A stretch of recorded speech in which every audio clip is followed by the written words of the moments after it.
As I stepped through the heavy oak doors of the family courtroom, the air seemed to instantly freeze. The room was grand, lined with dark wood, and filled with the suffocating silence of legal proceedings. My daughter Victoria leaned back in her leather chair and let out a soft, mocking laugh that echoed off the high ceiling. Beside her, my son-in-law Derek quickly turned his head. He stared down at the polished floor, completely refusing to meet my eyes. They sat there, radiating arrogance. They genuinely thought they had won. They thought the frail 70-year-old man walking slowly down the aisle was completely at their mercy, ready to be stripped of his rights. But then the presiding judge looked up from his thick stack of paperwork. Judge Richard Montgomery. Our eyes met. Instantly his face drained of all color, turning ashen.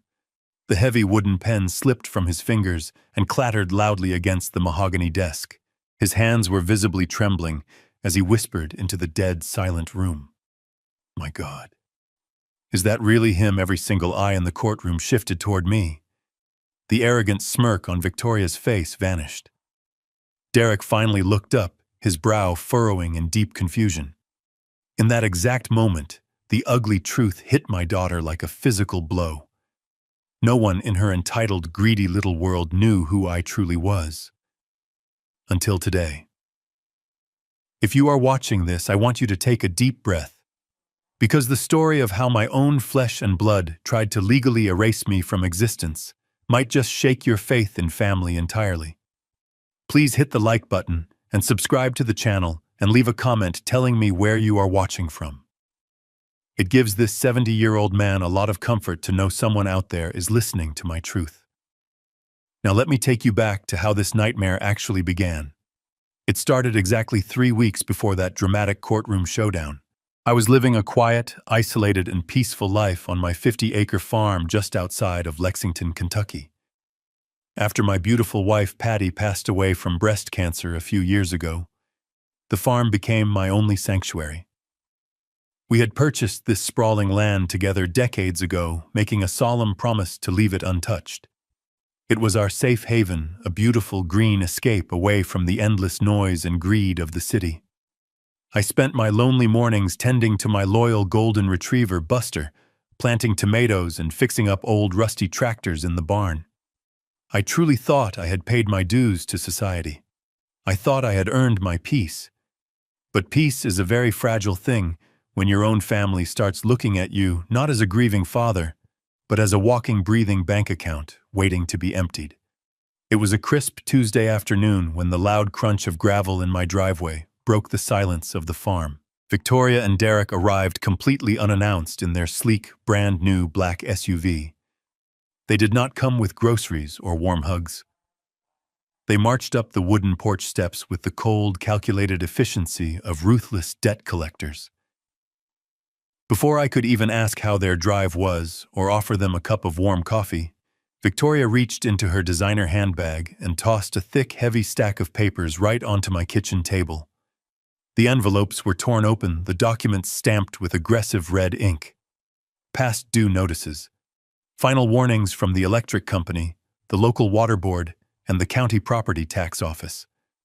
I looked down at the threatening papers, and then I slowly looked up at my daughter.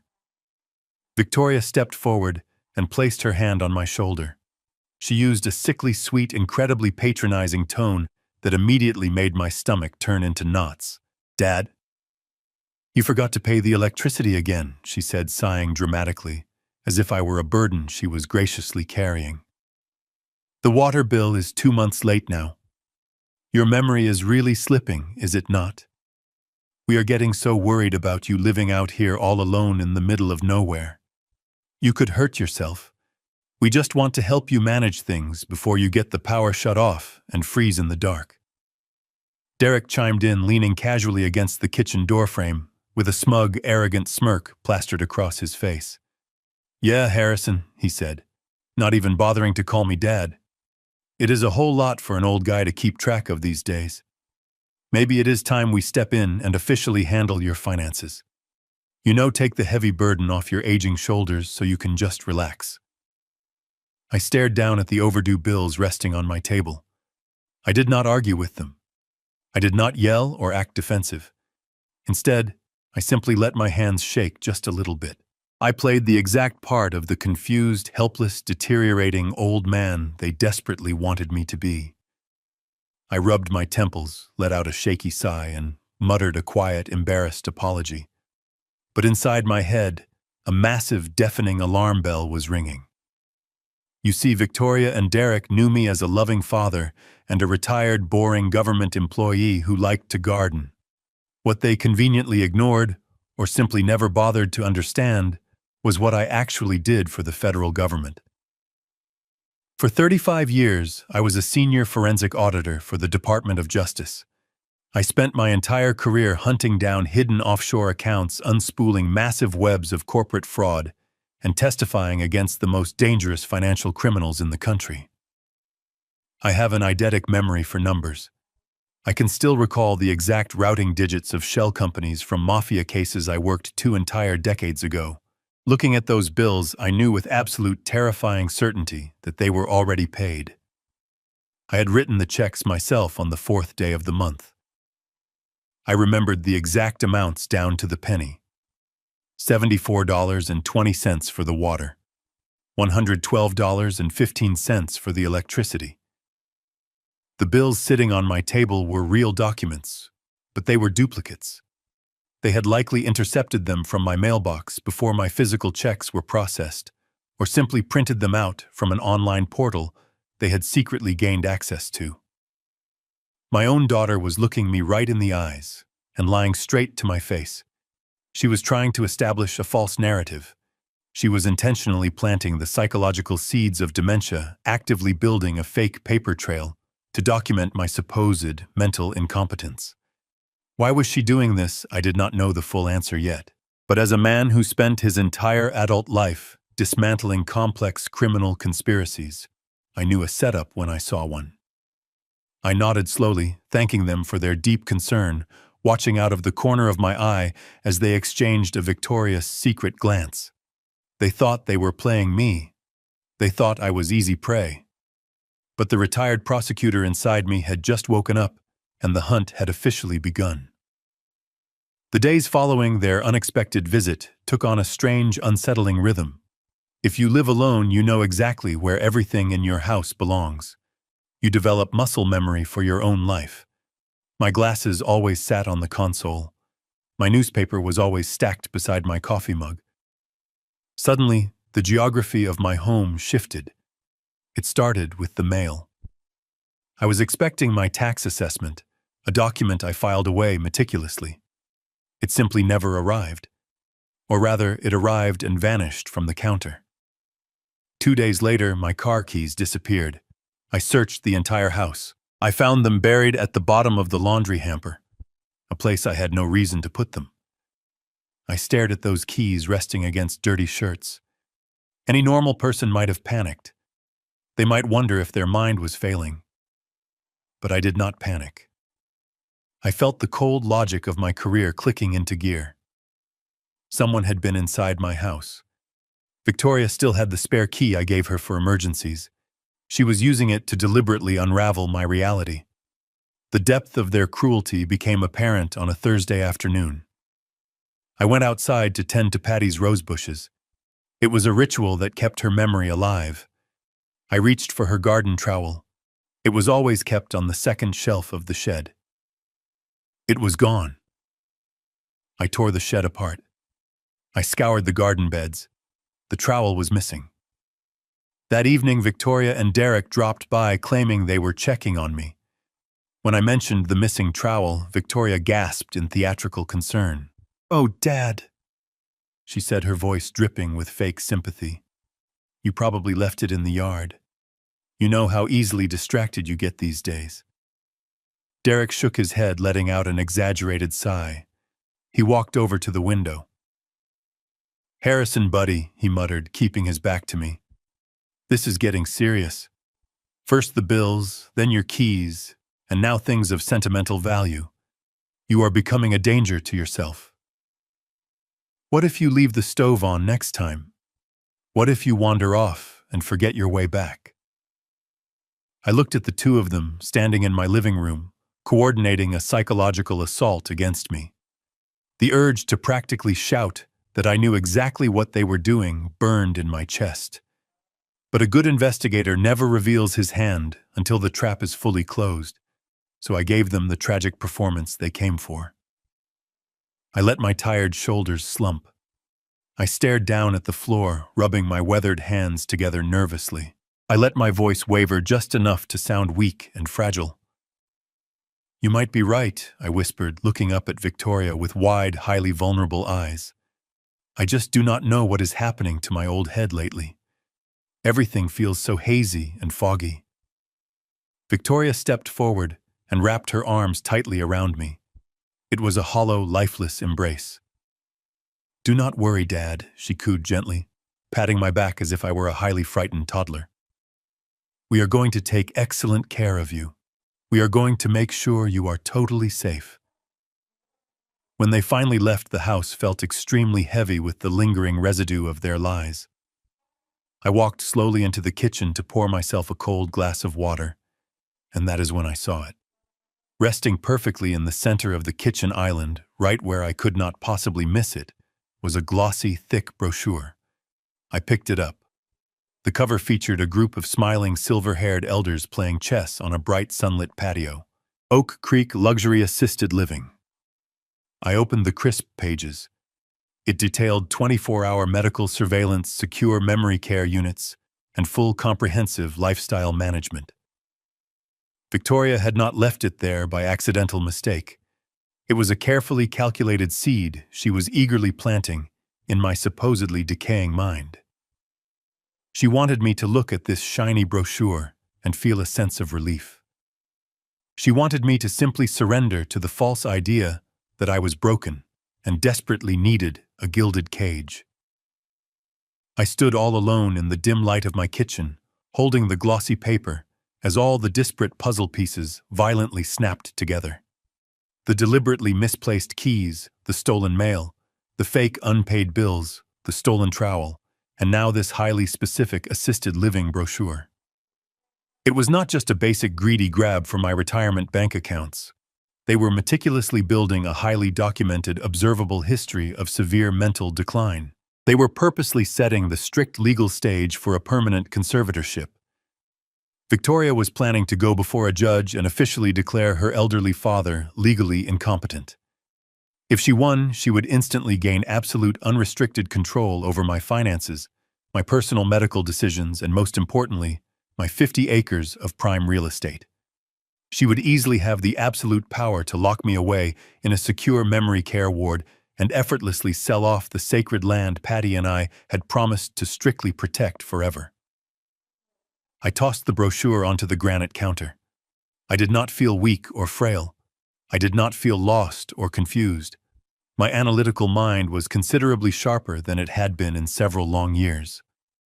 I knew their entire endgame now, and my seasoned gut told me they were going to drastically escalate their deceptive tactics if I did not submit quickly enough. The passive-aggressive comments and purposely stolen garden tools were merely just the beginning.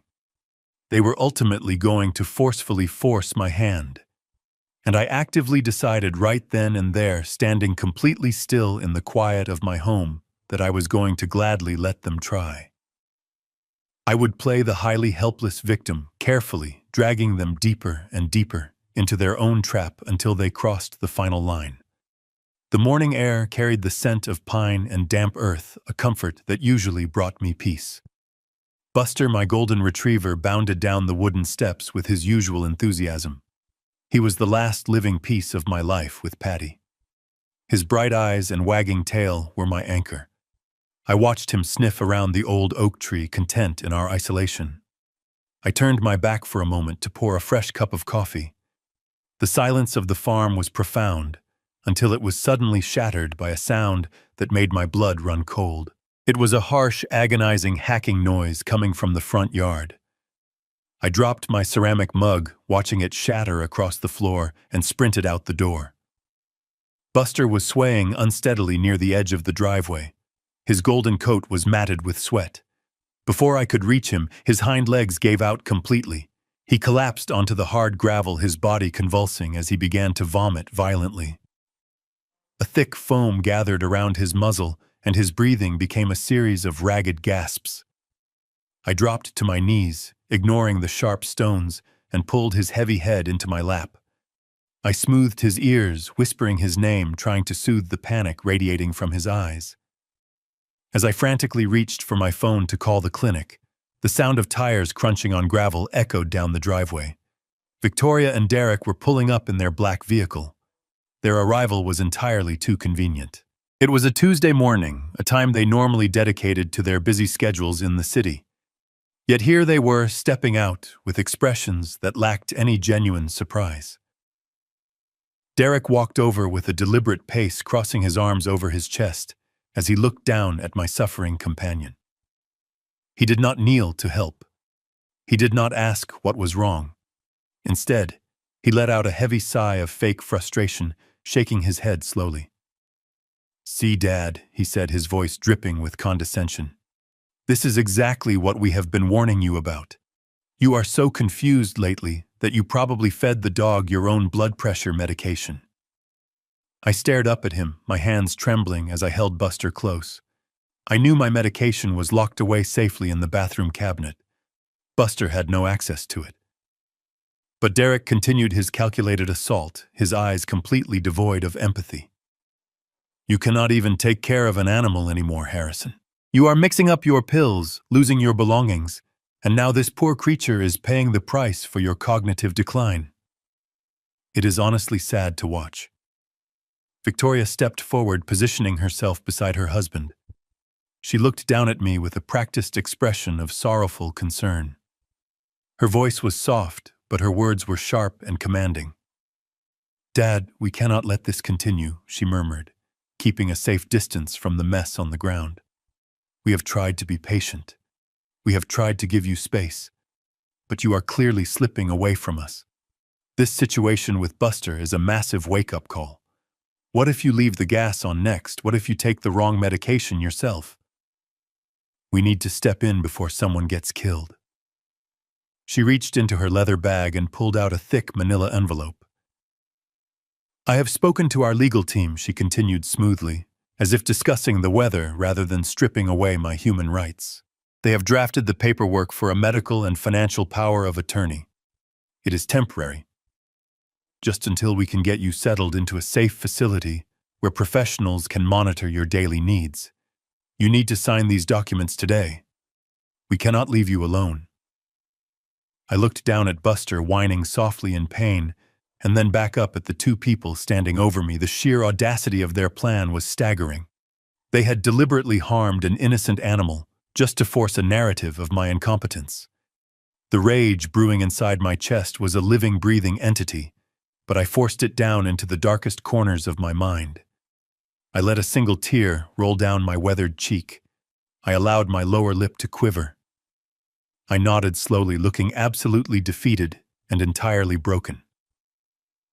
"You might be right," I whispered, my voice cracking perfectly. "I am so sorry. I do not know what I did.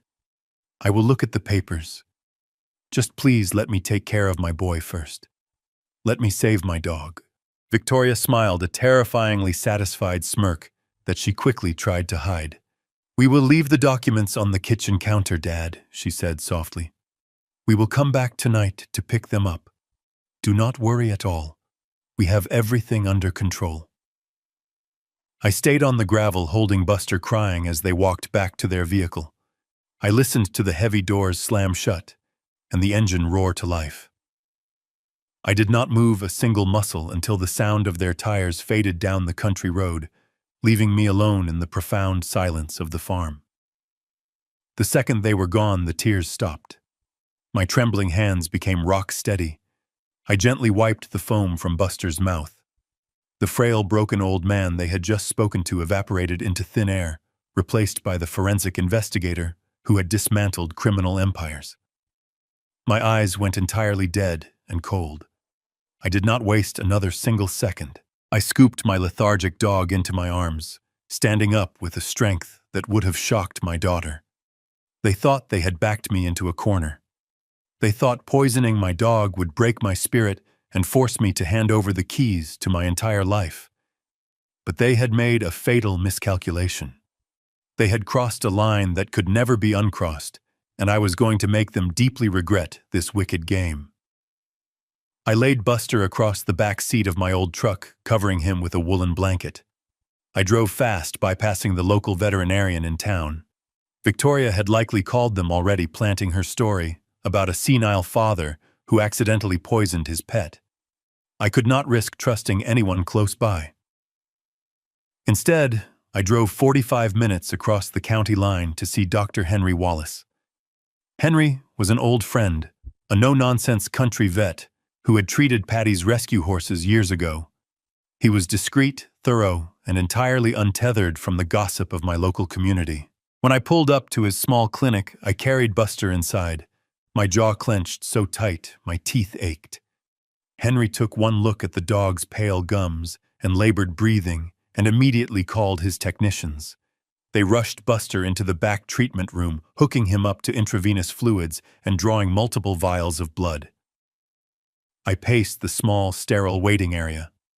The smell of antiseptics stung my nose, bringing back a flood of unwelcome memories from hospital waiting rooms during Patty's final days. After what felt like an eternity, Henry emerged from the double swinging doors.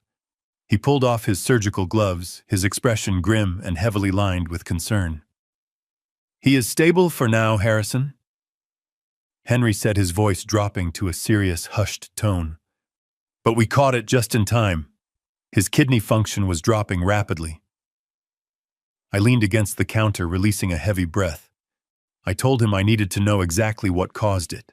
I asked him directly if it was human blood pressure medication, just to rule out the absurd narrative my daughter had constructed.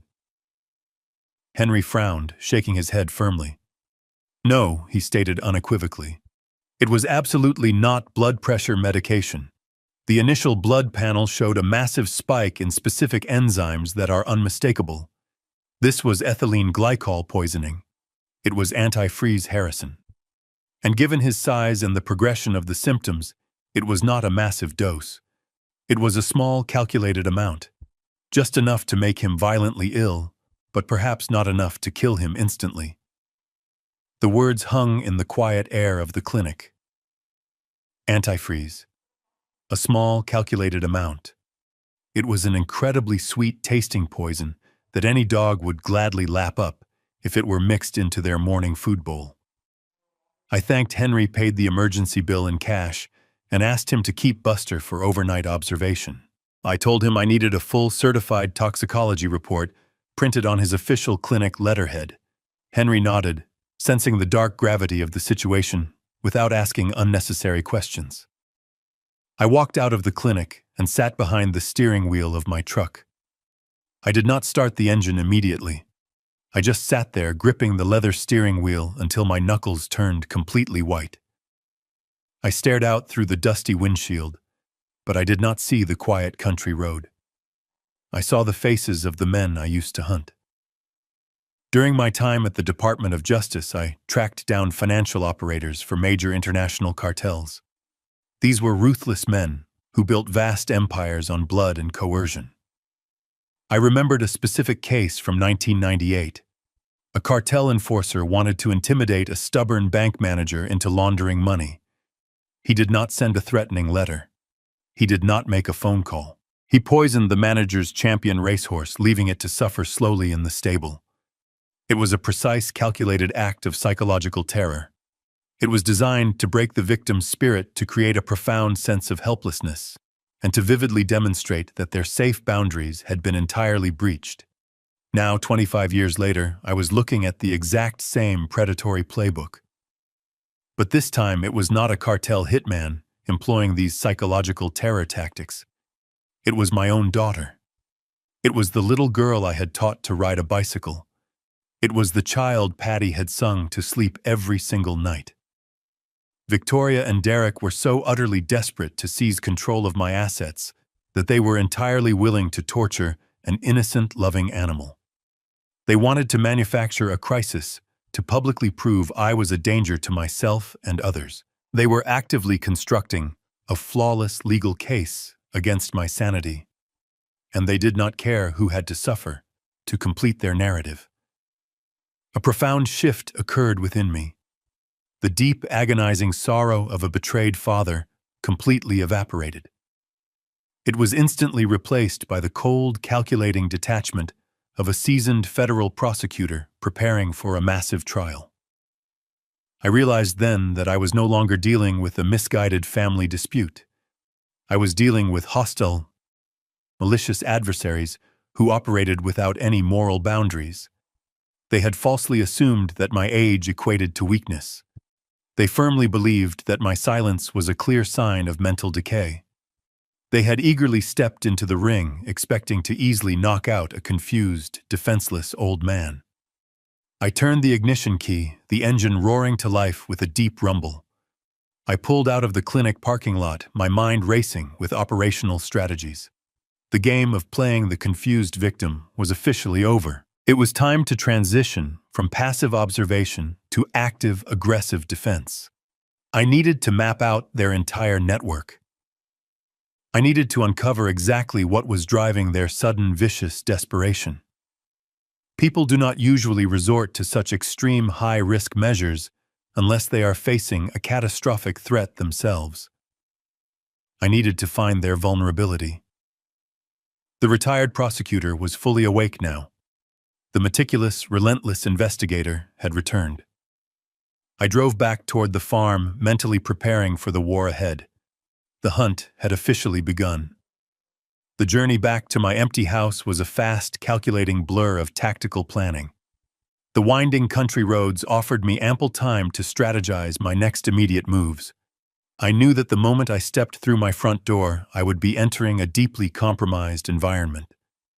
Victoria and Derek had already proven they possessed a key and a complete willingness to violate my sanctuary without a second thought. If I wanted to catch them in the act, I needed eyes and ears that they could not possibly see. I did not drive straight home to the farm. Instead, I took a long detour to a specialized electronics retailer located deep in the gritty industrial district of a neighboring city. The owner of the shop was a former military intelligence contractor I had crossed paths with decades ago during a massive federal sting operation. I paid entirely in cash, purchasing an expensive array of military-grade surveillance equipment. I bought dozens of micro-cameras no larger than the head of a pin, multiple high-fidelity audio bugs perfectly designed to pick up faint whispers right through solid drywall, and a highly localized, heavily encrypted router system. When I finally pulled my truck into my gravel driveway, the sun was dipping far below the horizon, casting long, dark shadows across the wooden porch. Victoria's black vehicle was already parked aggressively near the barn. They had boldly let themselves in, undoubtedly searching for more documents, or preparing their next staged incident to prove my mind was failing. I walked heavily through the front door, carrying the expensive equipment concealed in a weathered canvas duffel bag, slung casually over my aching shoulder. Derek was sitting comfortably in my favorite armchair, scrolling endlessly through his phone while Victoria was rummaging through a tall stack of mail in the kitchen. I immediately slipped right back into my carefully crafted, fragile persona. I purposefully slumped my shoulders, let my hands tremble slightly, and sighed a deep, exhausted breath. I told them the long, highly stressful day at the veterinary clinic had completely drained my fragile energy. I muttered something totally incoherent about needing to rest my aching bones and walked slowly toward the master bedroom. Victoria followed me closely to the door, her voice dripping with that same fake, patronizing sweetness. She told me to sleep well and promised they would stay in the living room to keep a watchful eye over me. I thanked her, closed my heavy bedroom door, and locked it quietly. I lay fully clothed on the mattress, waiting patiently in the dark. I listened intensely to the muffled sounds of their hushed voices, bleeding upward through the floorboards. I waited for over 3 excruciating hours, maintaining absolute stillness. Finally, the house grew completely silent. I slipped out of bed, moving with the silent, deliberate precision I had originally learned during my early field days. I opened the canvas duffel bag and laid out the surveillance tools. I started directly in the living room, creeping silently past where Derek was dozing lightly on the sofa. My heart beat steadily with calculated purpose. I embedded a tiny camera inside the hollow base of a decorative wooden clock sitting on the mantel. I placed a highly sensitive audio bug securely beneath the heavy oak coffee table. In the kitchen, I unscrewed the faceplate of a high wall outlet, slipping a wide-angle lens directly behind the plastic casing to perfectly capture the entire room. I moved like a ghost through my own home, wiring the formal dining room, the long hallways, and the private office where I kept my financial filing cabinets locked. I then slipped quietly out the back door into the cool, damp night air.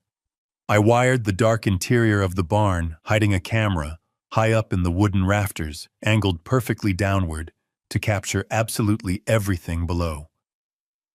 Finally, I addressed the driveway. I tucked a weatherproof motion-activated lens deep inside the hollowed-out cavity of a decorative stone pillar near the main iron gate. It would seamlessly capture every single license plate and every hushed conspiratorial conversation happening outside their vehicle.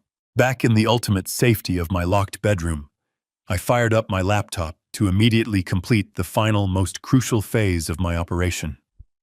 I connected the localized router to a highly secure, heavily encrypted offshore server based deep in Switzerland.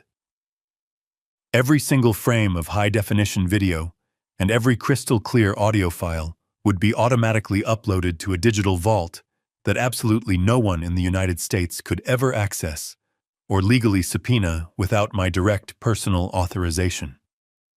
As I watched the live feeds begin to populate across my computer screen, providing a perfect surveillance grid of my entire property, a profound sense of sorrow briefly washed over my weary soul. I stared intently at the grainy green-tinted night vision image of my daughter sleeping peacefully on my sofa. I could not ignore the bitter, agonizing irony of the tragic situation. I had spent my entire professional life using these exact same covert surveillance tactics to definitively dismantle violent mafia syndicates and ruthlessly cunning financial predators. I had built complex federal cases against heartless men who violently destroyed innocent lives for basic profit. Now I was actively deploying those precise counterintelligence measures against my own flesh and blood. I was officially treating my only daughter and her husband like highly organized, dangerous criminals.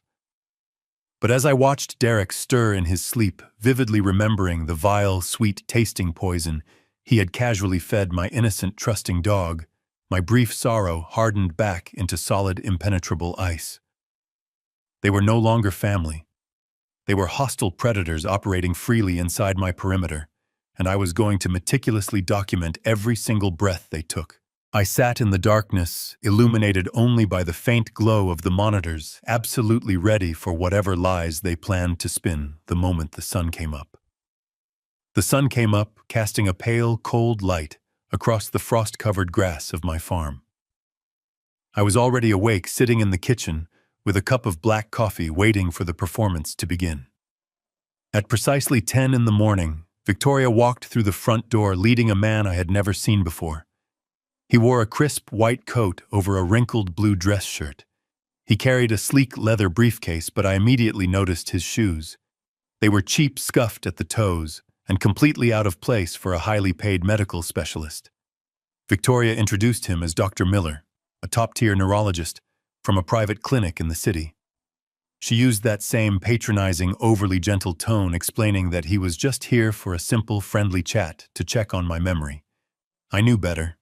This was not a medical visit. This was a targeted deposition. I nodded slowly, offering a wide, vacant smile, and shuffled my feet as I led them into the living room. I made sure my hands trembled as I took my seat in the worn fabric recliner, pulling a knitted blanket over my knees for dramatic effect.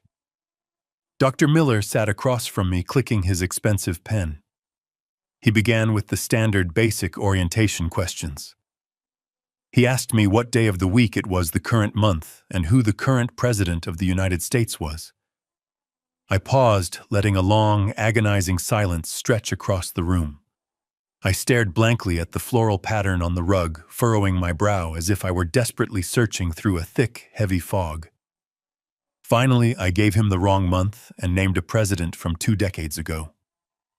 Victoria let out a soft, theatrical gasp, placing a comforting hand on Derek's shoulder.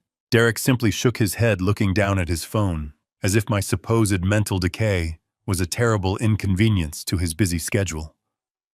Dr. Miller jotted down a few quick notes on his clipboard, his expression remaining entirely neutral and detached.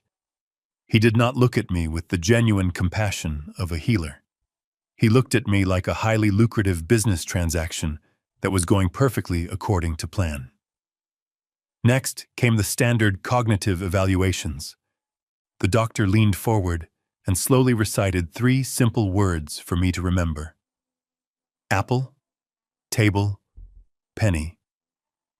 He told me he would ask me to repeat them in a few minutes. We continued chatting about my daily routine, and I deliberately fabricated stories about wandering the farm at night and forgetting to feed the animals. When he finally asked me to recall the 3 words, I blinked heavily. I offered him a frustrated, helpless look. I successfully recalled the word apple, but I intentionally stumbled, substituting the other 2 with completely unrelated objects. The doctor scribbled furiously. Then he handed me a blank piece of white paper and a pen. He asked me to draw the face of a clock and set the hands to show 10 minutes past 11. This is a classic neurological assessment to detect severe cognitive impairment. I held the pen loosely, letting my hand shake. I slowly drew a lopsided, distorted circle. I bunched all the numbers together on the right side of the page, completely ignoring the left. I drew the hands, pointing in random, nonsensical directions. When I handed the paper back, I saw Victoria bite her lower lip to hide a victorious, glowing smile. She had exactly what she came for. She had the visual, documented proof that her father was a broken, incompetent shell of a man.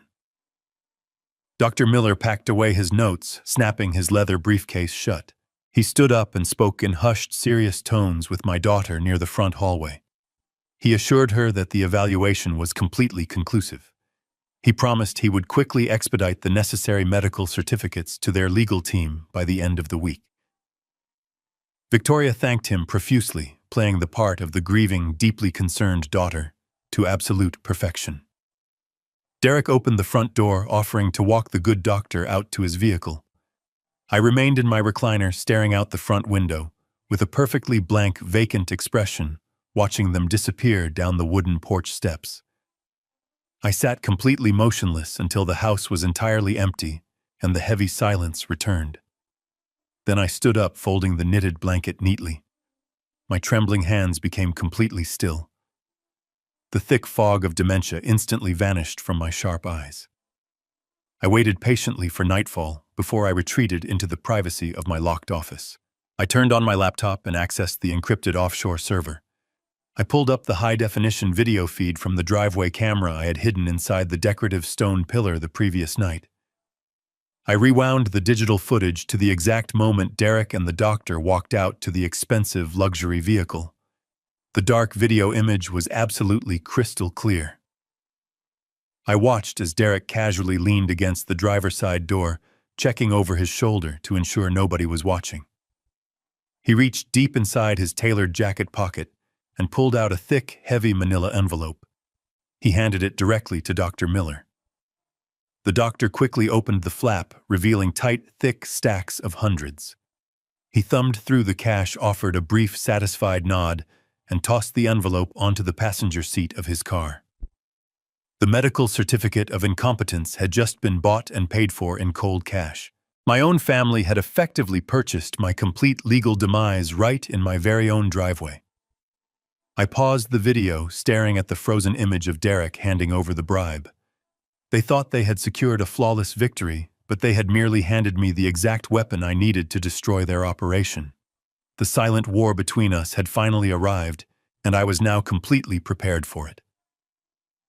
I did not sleep that night. I kept the frozen image of that bribe on my screen, letting the sheer audacity of their crime burn away any remaining hesitation.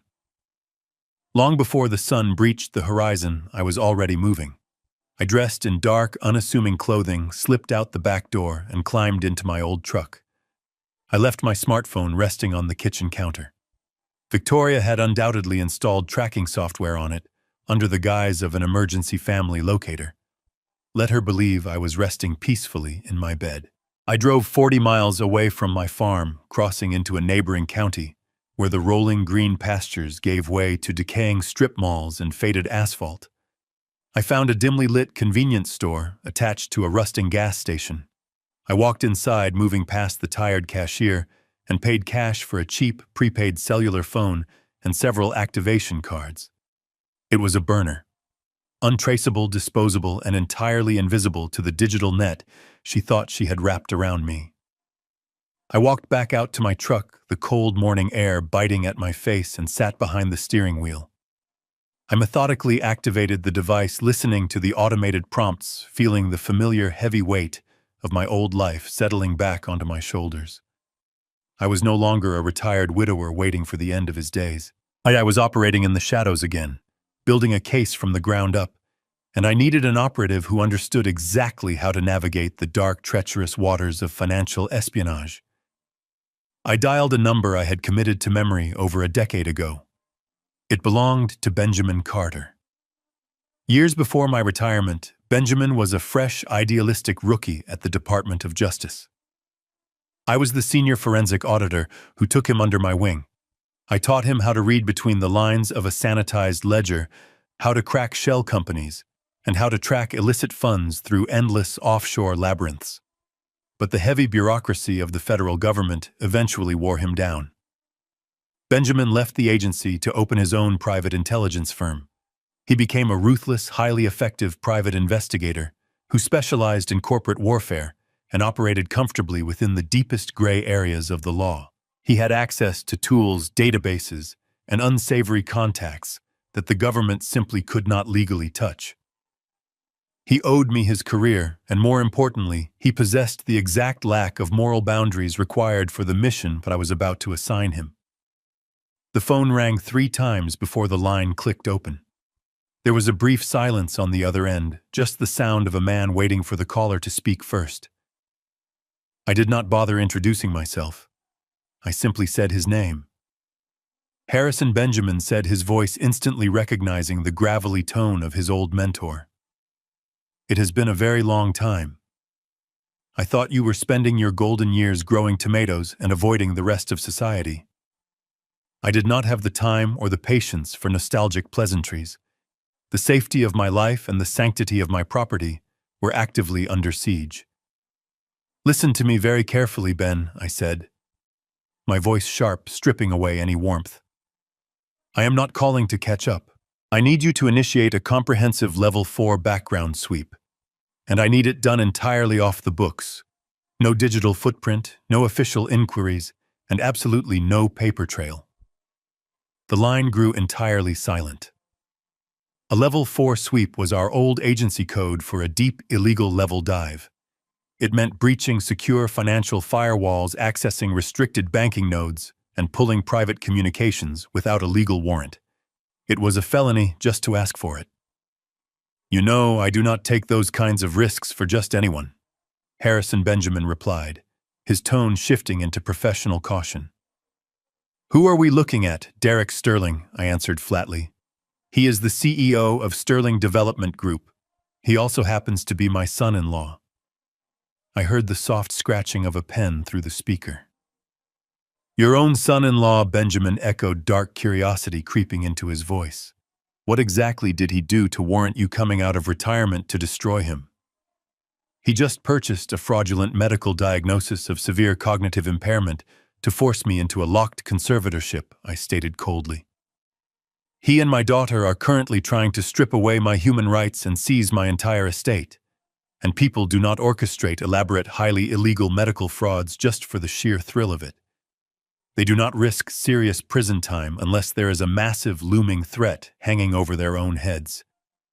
Derek is hiding something catastrophic inside his real estate firm. They are moving with a reckless, terrifying speed. Follow the money, Ben. They are desperate. Find out why. I will need full authorization to bypass standard privacy protocols, Benjamin said, fully understanding the extreme gravity of the request. Consider it granted, I replied. I need you to dig into his hidden investors, his outstanding loans, and his private offshore holding accounts. I want to know who he owes, how much he owes, and exactly what kind of hostile leverage is forcing him to attack my life. I will have a preliminary dossier for you within 48 hours, Benjamin promised. We established a secure communication protocol, and I ended the call. I carefully removed the lithium battery from the burner phone and tucked the device deep inside my locked glove compartment. I sat there, in the quiet dawn, and stared out at the rising sun, the sky bleeding into a vibrant, fiery orange. The trap was set. The bloodhounds of my past were officially released into the wild, and my treacherous daughter was about to painfully learn a truly devastating lesson about waking a sleeping predator who had absolutely nothing left to lose. 2 nights later, the damp midnight air chilled me to the bone. I parked my heavy truck at the edge of a completely abandoned logging road several miles away from the watchful digital eyes I had carefully installed at my own farm. The dense canopy of ancient pine trees blocked out the moonlight, leaving me entirely swallowed by the pitch-black wilderness. I sat perfectly still in the driver's seat, with the engine cut, listening to the rhythmic chirping of crickets. Exactly at the stroke of midnight, a bright pair of headlights swept rapidly across the dusty gravel path. A sleek, dark sedan rolled to a quiet stop mere inches from my heavy front bumper. The engine cut and the headlights died. A tall, broad-shouldered silhouette stepped out of the vehicle and walked deliberately toward my window. Benjamin Carter slipped into the passenger seat of my truck, bringing with him the distinct scent of stale coffee and cheap airport cologne. He did not offer a handshake. He simply opened a thick leather binder on his lap and illuminated it with a small, dim penlight. "You were absolutely right to trust your gut on this one, Harrison." Benjamin said, his voice a low, gravelly whisper. "Your son-in-law is not just swimming in debt. He is drowning in shark-infested waters." Benjamin handed me a stack of highly encrypted financial dossiers. I looked closely at the glaring red numbers bleeding across the detailed ledgers. "Derek Sterling is a complete fraud," Benjamin continued. "Sterling Development Group has been functionally bankrupt for over 18 months. He wildly over-leveraged himself on 3 massive commercial development projects that completely failed their critical zoning inspections. The traditional banks cut his credit lines last year. To keep up appearances and avoid a total public collapse, Derek turned to the shadow markets. He borrowed heavily from a syndicate of unregulated, highly violent private lenders based out of Chicago. These are not men who repossess your car when you miss a payment. These are men who repossess your kneecaps and threaten your family." I stared at the horrifying bottom line. Derek owed $15 million in principal, and the predatory interest was compounding daily. "He has missed his last 3 penalty payments," Benjamin explained grimly. "His handlers have officially lost their patience. They gave him a hard, non-negotiable deadline to produce the $15 million, or they are going to dismantle him piece by bloody piece." I absorbed the terrifying reality of Derek's situation. It perfectly explained his sudden, vicious desperation. But it still did not explain why they were spending so much desperate time trying to legally steal my farm. I explicitly told him my land was just an old agricultural plot, worth maybe $1 million on a good day. Benjamin shook his head slowly, reaching deeper into his leather binder. He pulled out a set of classified, highly restricted topographical maps, stamped with the seal of the State Transportation Authority. "That is where you are wrong, Harrison," he said, tracing a red line across the map with his pen. "Your farm is no longer just dirt and trees. 2 weeks ago, the state government held a closed-door, unrecorded session. They secretly approved the final blueprints for a massive, multi-billion-dollar interstate expansion project. The new logistics highway interchange is slated to run directly over your 50 acres. I looked closely at the stolen government schematics.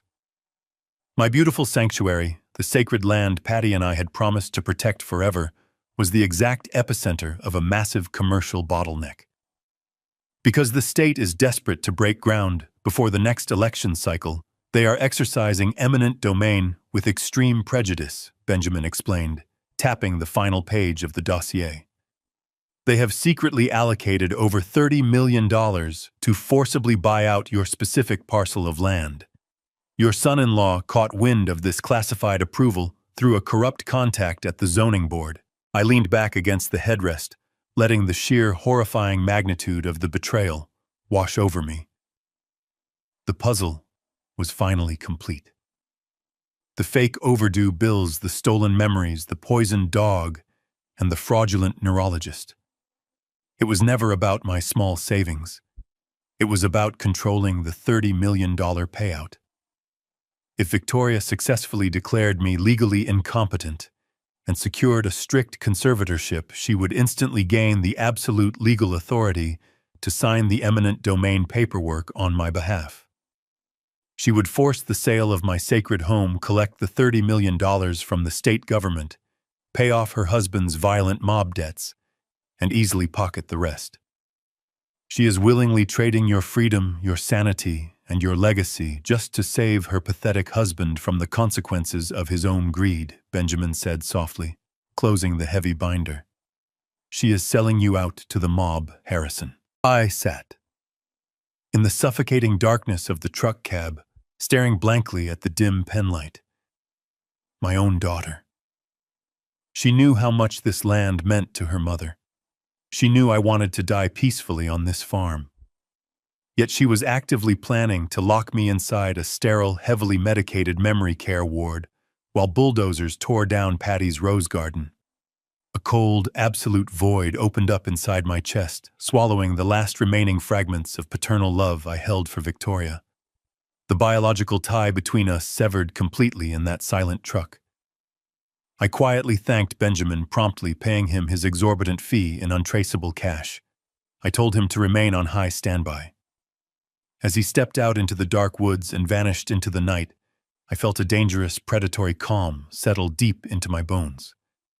Victoria and Derek had confidently built their entire criminal survival strategy on the entirely false assumption that I was a weak, oblivious victim. They were about to painfully learn that they had driven a highly trained predator into a dark corner, and I was going to tear their entire world apart. I drove back to the farm under the cover of darkness. My mind was no longer clouded by the heavy grief of a betrayed father. It was operating with the cold, sterile efficiency of a federal investigator.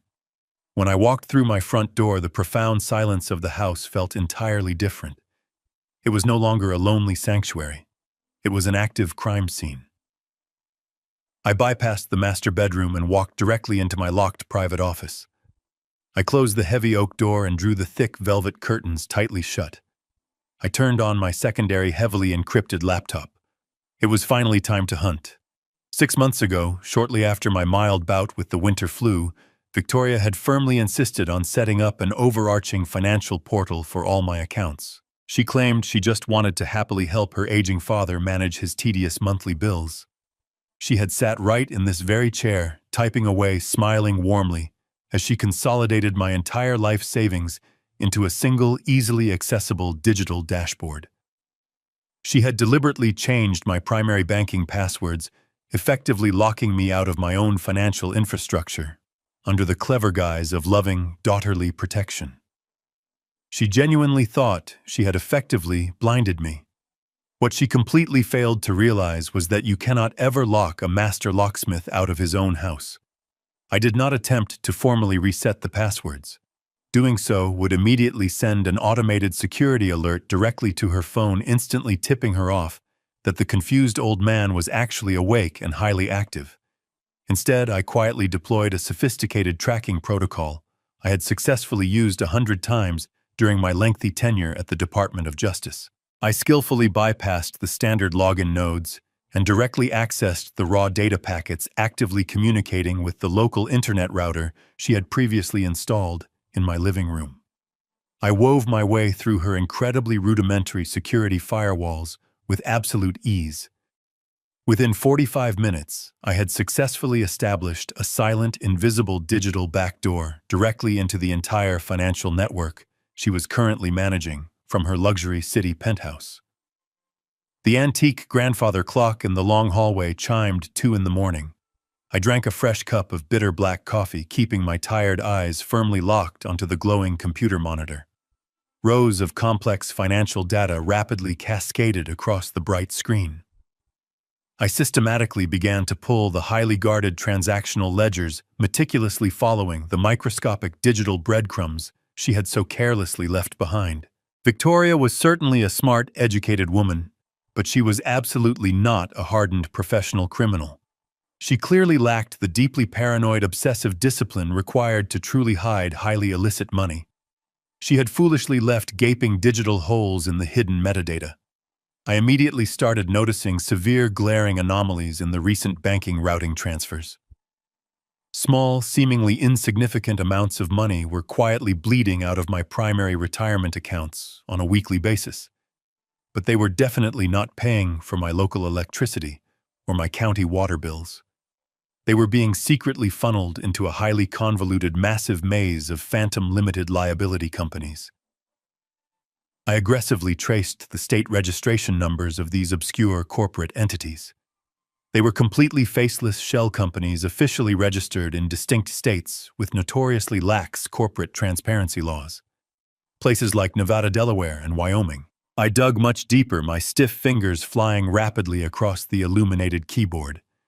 The coffee grew completely cold, but I absolutely did not stop.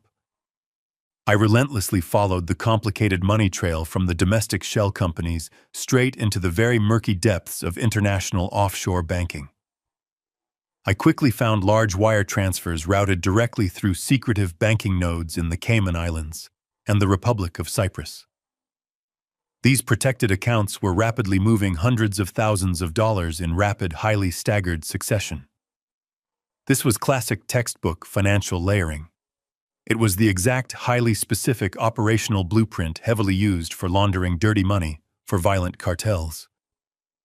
But then I finally saw the horrifying detail that made my pumping blood run completely cold. I deeply pulled the specific internet protocol addresses and the digital authorization signatures permanently attached to these massive offshore wire transfers. They were absolutely not originating from Derek's failing commercial real estate firm. They were distinctly not coming from Victoria's expensive downtown penthouse. The digital footprints were systematically, deliberately engineered to look exactly as though they were originating directly from my own private home network. The high-level authorization protocols were officially stamped with my precise legal name and my private personal social security number. I leaned heavily back in my worn leather chair, staring blankly at the horrifying reality illuminating the dark, quiet room. The $30 million state land sale was definitely their ultimate financial salvation, but the complex eminent domain process was incredibly slow. It would realistically take several long months for the state government to officially cut that massive public check. Derek's violent, unregulated creditors were absolutely not going to wait several months.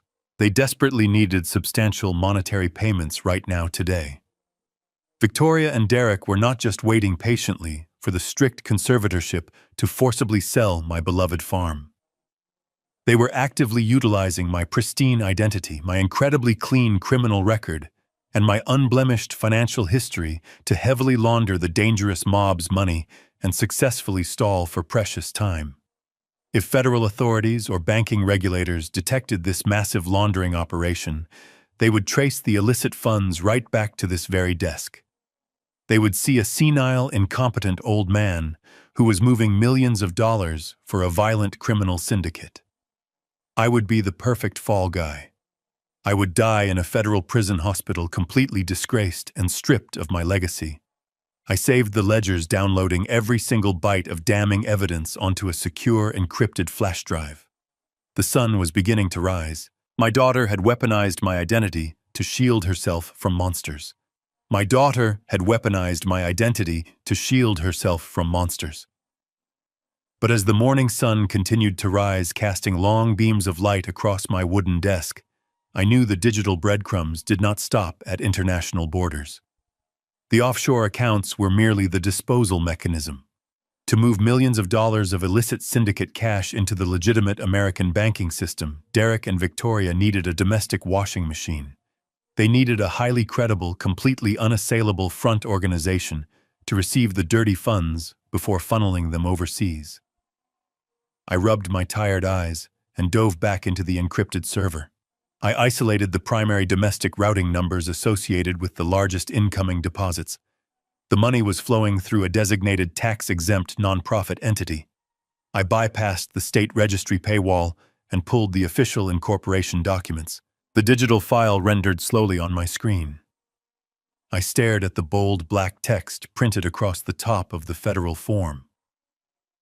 My lungs completely stopped working. The ambient air in the quiet room suddenly felt incredibly heavy and suffocating. The registered name of the fake philanthropic organization was the Patricia Caldwell Memorial Fund. I traced my weathered fingers across the glass of the computer monitor, touching the digital letters of my late wife's name. A profound, suffocating wave of absolute disgust washed over my entire body, threatening to completely overwhelm my senses. Patty was a woman of uncompromising grace and boundless compassion. She had spent her entire adult life working as a dedicated advocate for the state foster care system. She poured her heart, her soul, and her personal savings into helping abandoned orphans find permanent loving homes. She built safe shelters for battered children. She fought tirelessly for the absolute most voiceless members of our broken society. Her name was entirely synonymous with selfless sacrifice and pure, unadulterated goodness. And now our own biological daughter was actively dragging that pristine, sacred legacy through the darkest, filthiest criminal mud imaginable. She had weaponized her own mother's angelic reputation. Victoria was aggressively exploiting the pristine memory of a literal saint to wash thick, heavy stacks of blood money for violently dangerous, merciless thugs. I pulled the foundational charter and the itemized transaction logs for the charity. The sheer operational cruelty of their financial architecture was staggering to behold. The fake fund was receiving massive anonymous donations from a vast, interconnected web of untraceable benefactors. Once the dirty cash was safely deposited inside the protected tax-exempt umbrella, it was quickly dispersed as philanthropic grants. These grants were supposedly awarded to underprivileged community development initiatives across the impoverished sectors of the county. In reality, the money was being routed directly into Derek's failing commercial real estate ventures and those heavily obscured offshore accounts I had just uncovered.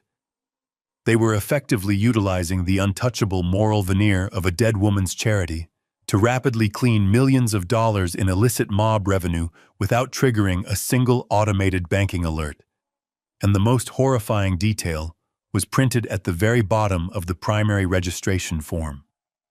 I stared at my own forged signature, meticulously copied onto the final page. I was officially listed as the singular founding director, the sole financial signatory, and the absolute primary legal beneficiary. The physical mailing address for the entire illicit charity operation was my exact 50-acre farm in Lexington. The monstrous, calculated scope of their profound betrayal was finally entirely clear. They were not merely waiting for me to be declared legally incompetent so they could aggressively sell the property. They were actively, painstakingly framing me for one of the most severe federal financial crimes in the modern penal code. If the Department of Justice or the Internal Revenue Service ever caught wind of this massive, highly coordinated laundering operation, their elite federal agents would not see a fragile, confused old man suffering from sudden onset dementia. They would see a highly sophisticated, deeply experienced retired forensic auditor who had completely broken bad. They would eagerly see a brilliant, ruthless criminal mastermind cynically using his dead wife's charitable foundation to seamlessly move dirty syndicate money across heavily monitored international borders. The ambitious federal prosecutors would violently rip my quiet life apart. I would be forcefully dragged out of my beautiful home in heavy iron handcuffs, I would be publicly stripped of my honorable pension, my lifelong dignity, and my hard-earned legacy.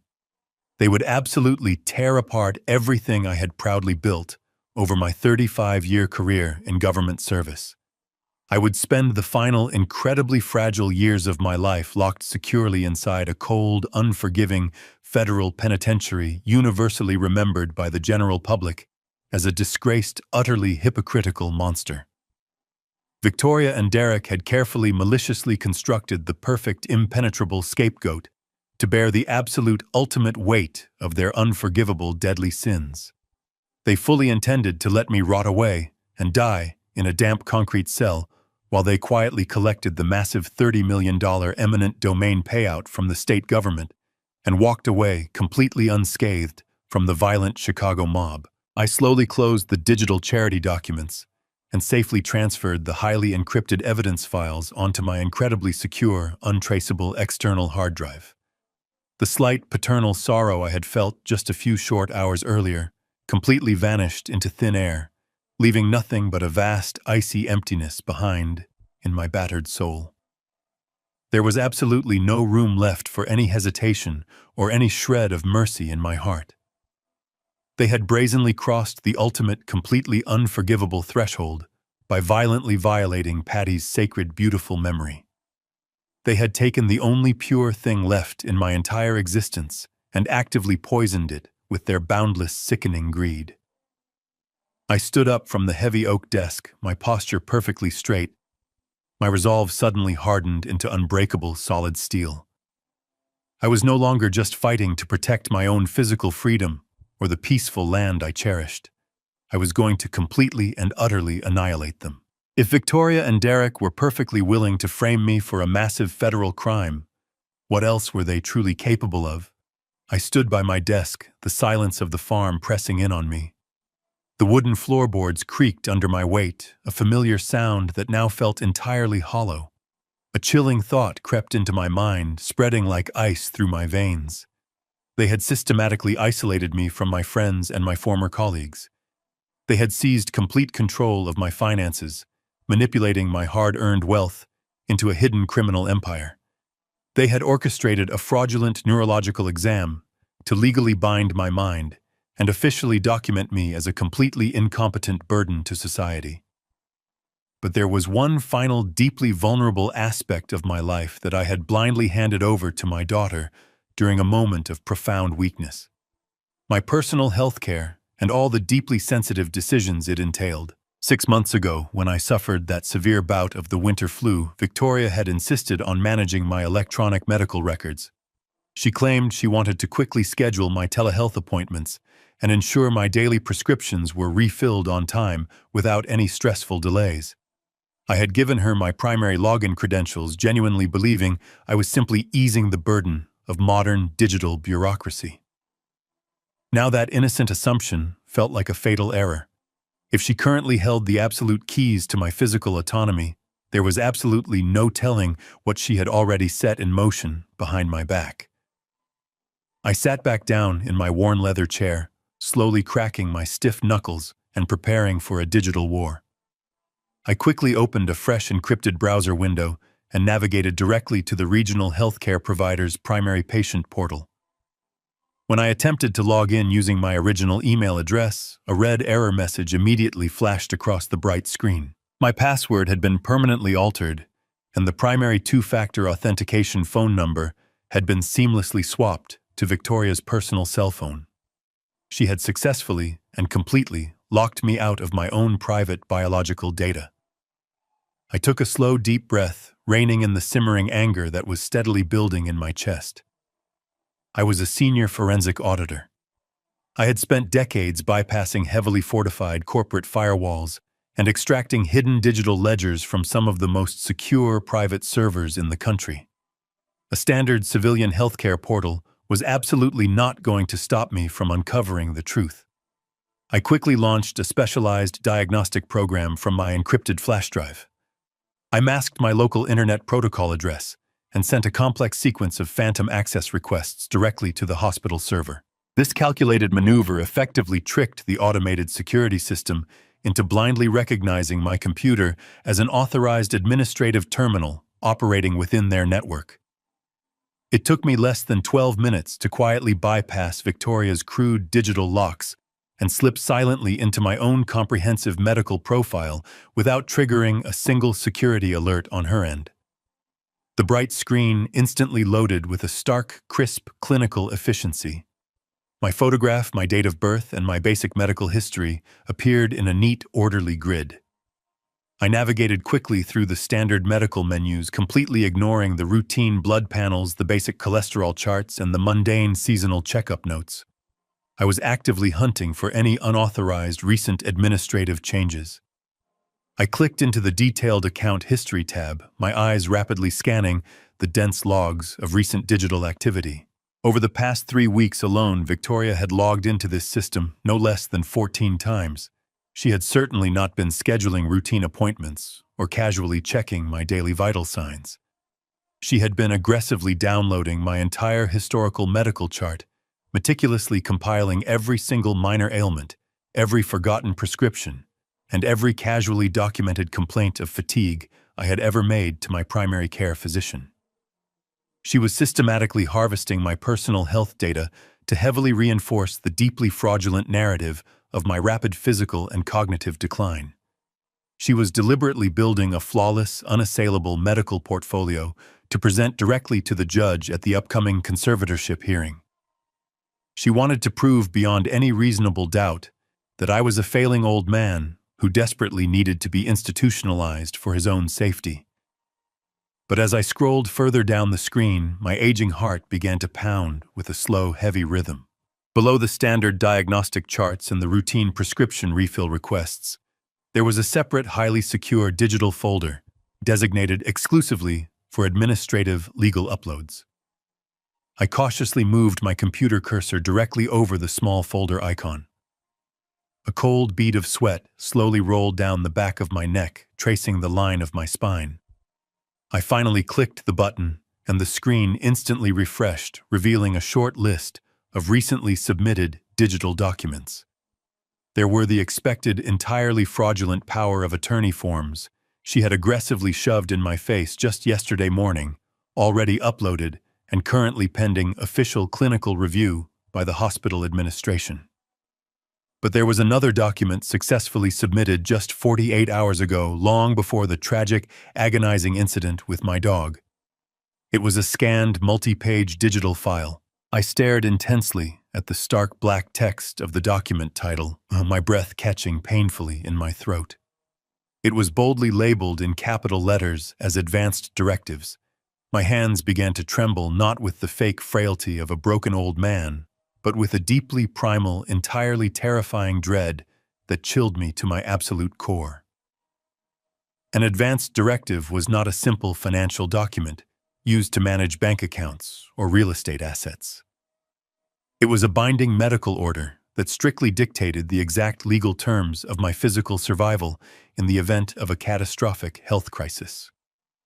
I hovered my digital arrow over the uploaded file, the agonizing tension tightening my chest into a painful knot, and slowly clicked the document open. The digital document loaded slowly across my bright screen, rendering page by page with a cold, clinical precision. The very first sheet was a formal medical proxy agreement. It granted Victoria absolute unilateral authority over every single aspect of my physical health and my medical care. According to this highly official form, if I were ever incapacitated or deemed unfit to make my own decisions, she alone would hold the ultimate power to dictate my treatments, my surgical procedures, and my daily medication. But the true horror was waiting patiently at the bottom of the page. There, resting on the final signature line, was a flawless forgery of my own handwriting. It was not a clumsy, rushed imitation. It was a perfectly executed copy of the distinct sharp loops and heavy cursive strokes I had used for decades to sign highly classified federal documents. She had likely traced it from one of my old checks or a birthday card. The sheer calculation required to commit this level of intimate fraud was staggering. Yet the medical proxy was merely the precursor to something far more sinister and deadly. I scrolled down to the second page of the uploaded digital file. The bold black letters at the top of the form seemed to leap off the screen and wrap their icy fingers tightly around my throat. Do not resuscitate. It was a legally binding, fully notarized state medical order. I read through the dense, chilling paragraphs of strict clinical language. The document explicitly instructed any attending physicians, emergency medical technicians, and hospital staff to completely withhold all life-saving interventions. If my breathing stopped, they were legally barred from performing cardiopulmonary resuscitation. If my heart suddenly failed, they were strictly forbidden from using a defibrillator or administering any emergency cardiac medications. If I choked or lost consciousness, no breathing tube would ever be inserted. The medical professionals would be legally mandated to simply step back, cross their arms, and watch me quietly expire. And right next to another flawless forgery of my signature was a deeply cynical checkbox filled in with thick black ink. It indicated that this decision was made after profound, careful consultation with my designated medical proxy. My daughter had officially legally authorized my death. The terrifying reality of their ultimate endgame crashed over me like a freezing tidal wave. They were not merely planning to lock me away inside a high-end assisted living facility to safely force the sale of my farm. A lengthy conservatorship could potentially be contested. A messy legal battle could easily drag on for months or even years, draining their highly limited resources and dangerously testing the fragile patience of the violent Chicago mob. Derek owed those ruthless men $15 million right now. They desperately needed the $30 million state infrastructure payout immediately. A living, breathing father fighting them in a civil courtroom was a massive liability. But a dead father was a perfectly clean, remarkably swift resolution to all of their towering problems. If I suddenly suffered a mild, highly survivable heart attack, the paramedics would be legally forced to let me die on my own living room floor. If Victoria came over for a friendly Sunday visit and decided to quietly slip an untraceable chemical into my morning tea, exactly like her husband had done to my innocent dog, I would quickly lose consciousness. The emergency room doctors would access my medical portal, see the binding state directive, and turn off the life support machines without asking a single question. I was a dead man walking in my own home. I sat perfectly still in the dim glow of my computer monitor. I did not shed a single tear. I did not scream or slam my fists against the heavy oak desk. The deep, agonizing grief of a betrayed father, the profound sorrow that had weighed heavily on my tired shoulders for the past few days, completely and utterly evaporated. It was instantly replaced by a pure, absolute ice that froze my soul and chilled my blood. My own daughter had coldly calculated the exact monetary value of my remaining years and decided my life was worth trading for her husband's survival. She had cynically looked at the man who had raised her, protected her, and loved her unconditionally, and she had meticulously forged my execution papers. The emotional bond that had once connected us was permanently severed, cauterized by the sheer magnitude of her unforgivable malice. I was no longer dealing with a misguided child or a greedy heir. I was dealing with a ruthless, predatory adversary who posed a direct lethal threat to my physical survival. I slowly saved the forged medical documents onto my encrypted external hard drive, adding them to the growing mountain of damning federal evidence. I securely logged out of the hospital portal, completely covering my digital tracks, and quietly shut the laptop down. The room plunged back into profound darkness, but my mind was brilliantly illuminated with absolute, terrifying clarity. The final phase of my strategy was now firmly in place. I was going to patiently let the heavy steel jaws of their trap snap shut, only to brutally remind them that they had unknowingly locked themselves inside the cage with an apex predator. I was going to destroy their entire world with a smile on my face. The paperwork was ready. The traps were fully armed. They believed they were hunting a vulnerable old man, but they had absolutely no idea what kind of monster they had just woken up.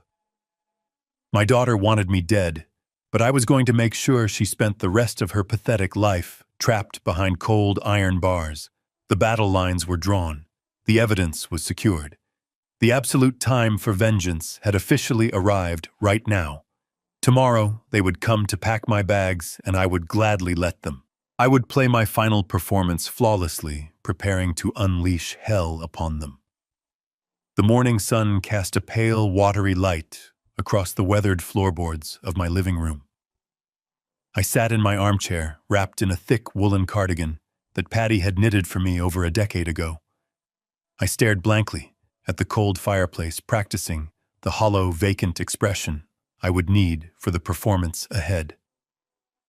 I let my shoulders droop, curving my spine to mimic the physical weight of advancing age and mental decay. I focused on slowing my breathing, adopting a shallow, fragile rhythm. At exactly 9 o'clock, the heavy crunch of tires on gravel announced their arrival. Victoria and Derek did not bother to knock. They pushed the front door open, bustling inside with a flurry of loud, intrusive energy. Derek carried a stack of flattened cardboard boxes under one arm and a roll of heavy packing tape in his other hand. Victoria trailed behind him, holding a sleek tablet and a large steaming cup of expensive coffee. They looked like a young, ambitious couple preparing to flip a neglected property, completely devoid of any solemnity or respect for the life I had built within these walls. Morning Dad Victoria sang out, her voice unnaturally bright and cheerful. "We brought the boxes. We need to get a head start on packing your essentials. Tomorrow is a very big day."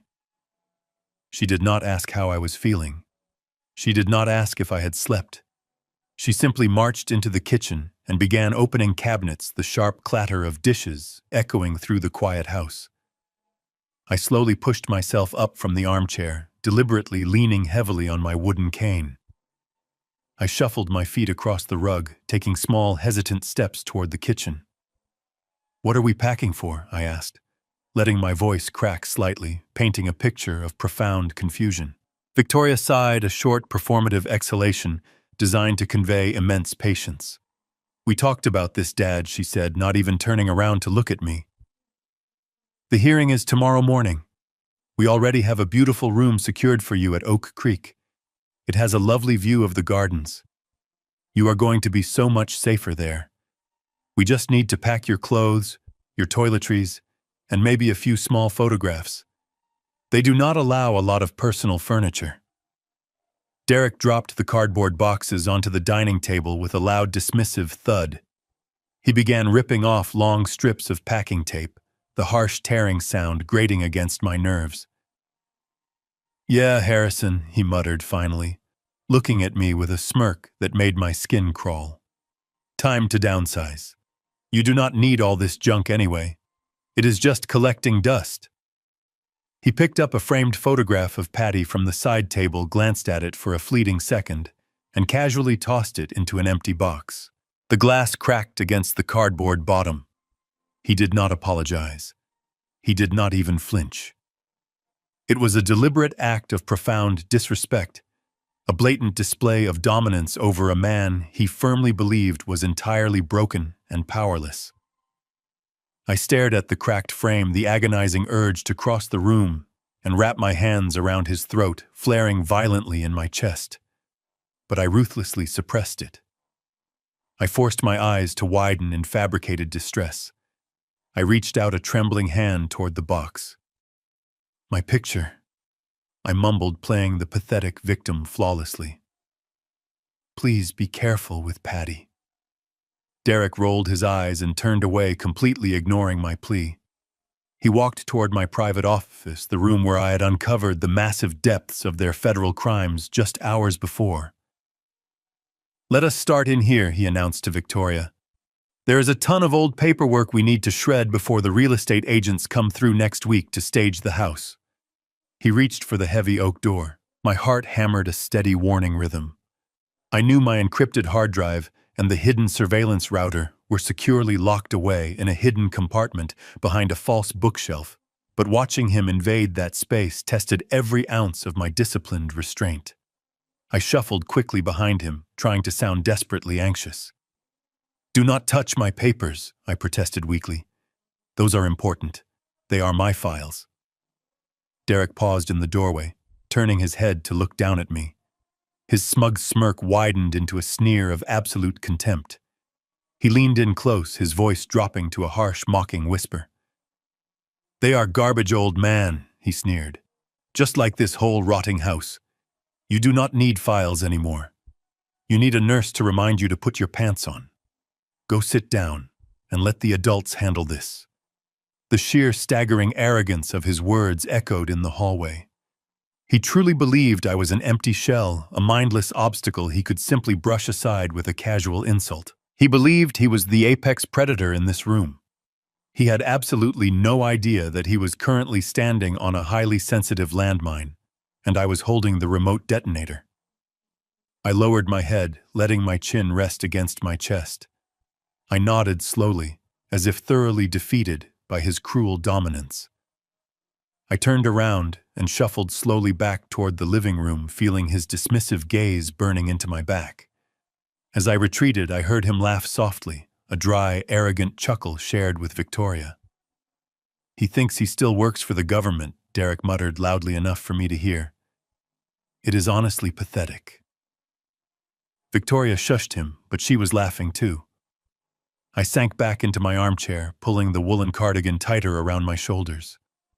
I closed my eyes, listening to the agonizing sounds of them carelessly tearing apart my home, boxing up my memories, and preparing me for a clinical execution. They were joyfully packing my life into cheap cardboard, wholly convinced that tomorrow would bring them absolute, unassailable victory. They were so blinded by their own greed and their desperate need to satisfy their violent creditors that they failed to notice the profound, terrifying stillness radiating from the old man in the corner. I sat perfectly motionless, conserving my energy, playing the broken man to absolute perfection.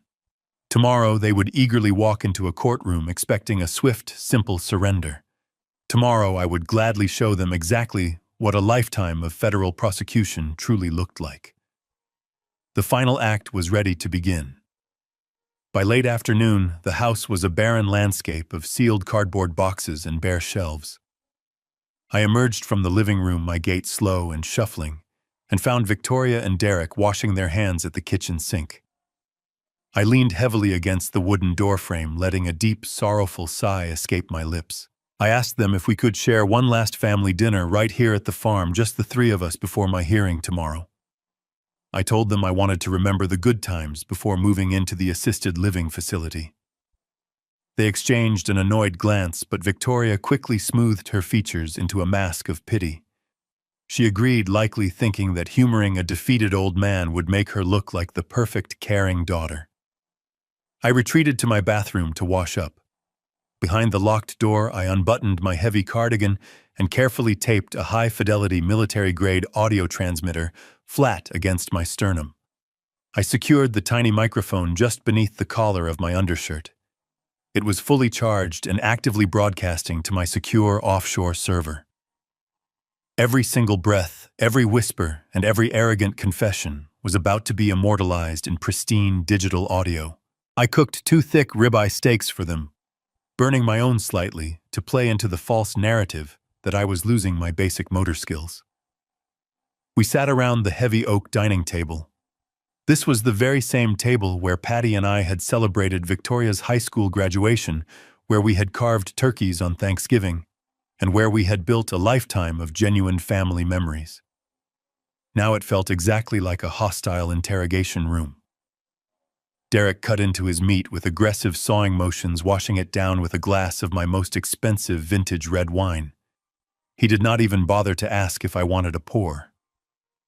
Victoria pushed her food around her porcelain plate, staring at me with a sickeningly sweet expression that made my stomach churn with absolute disgust.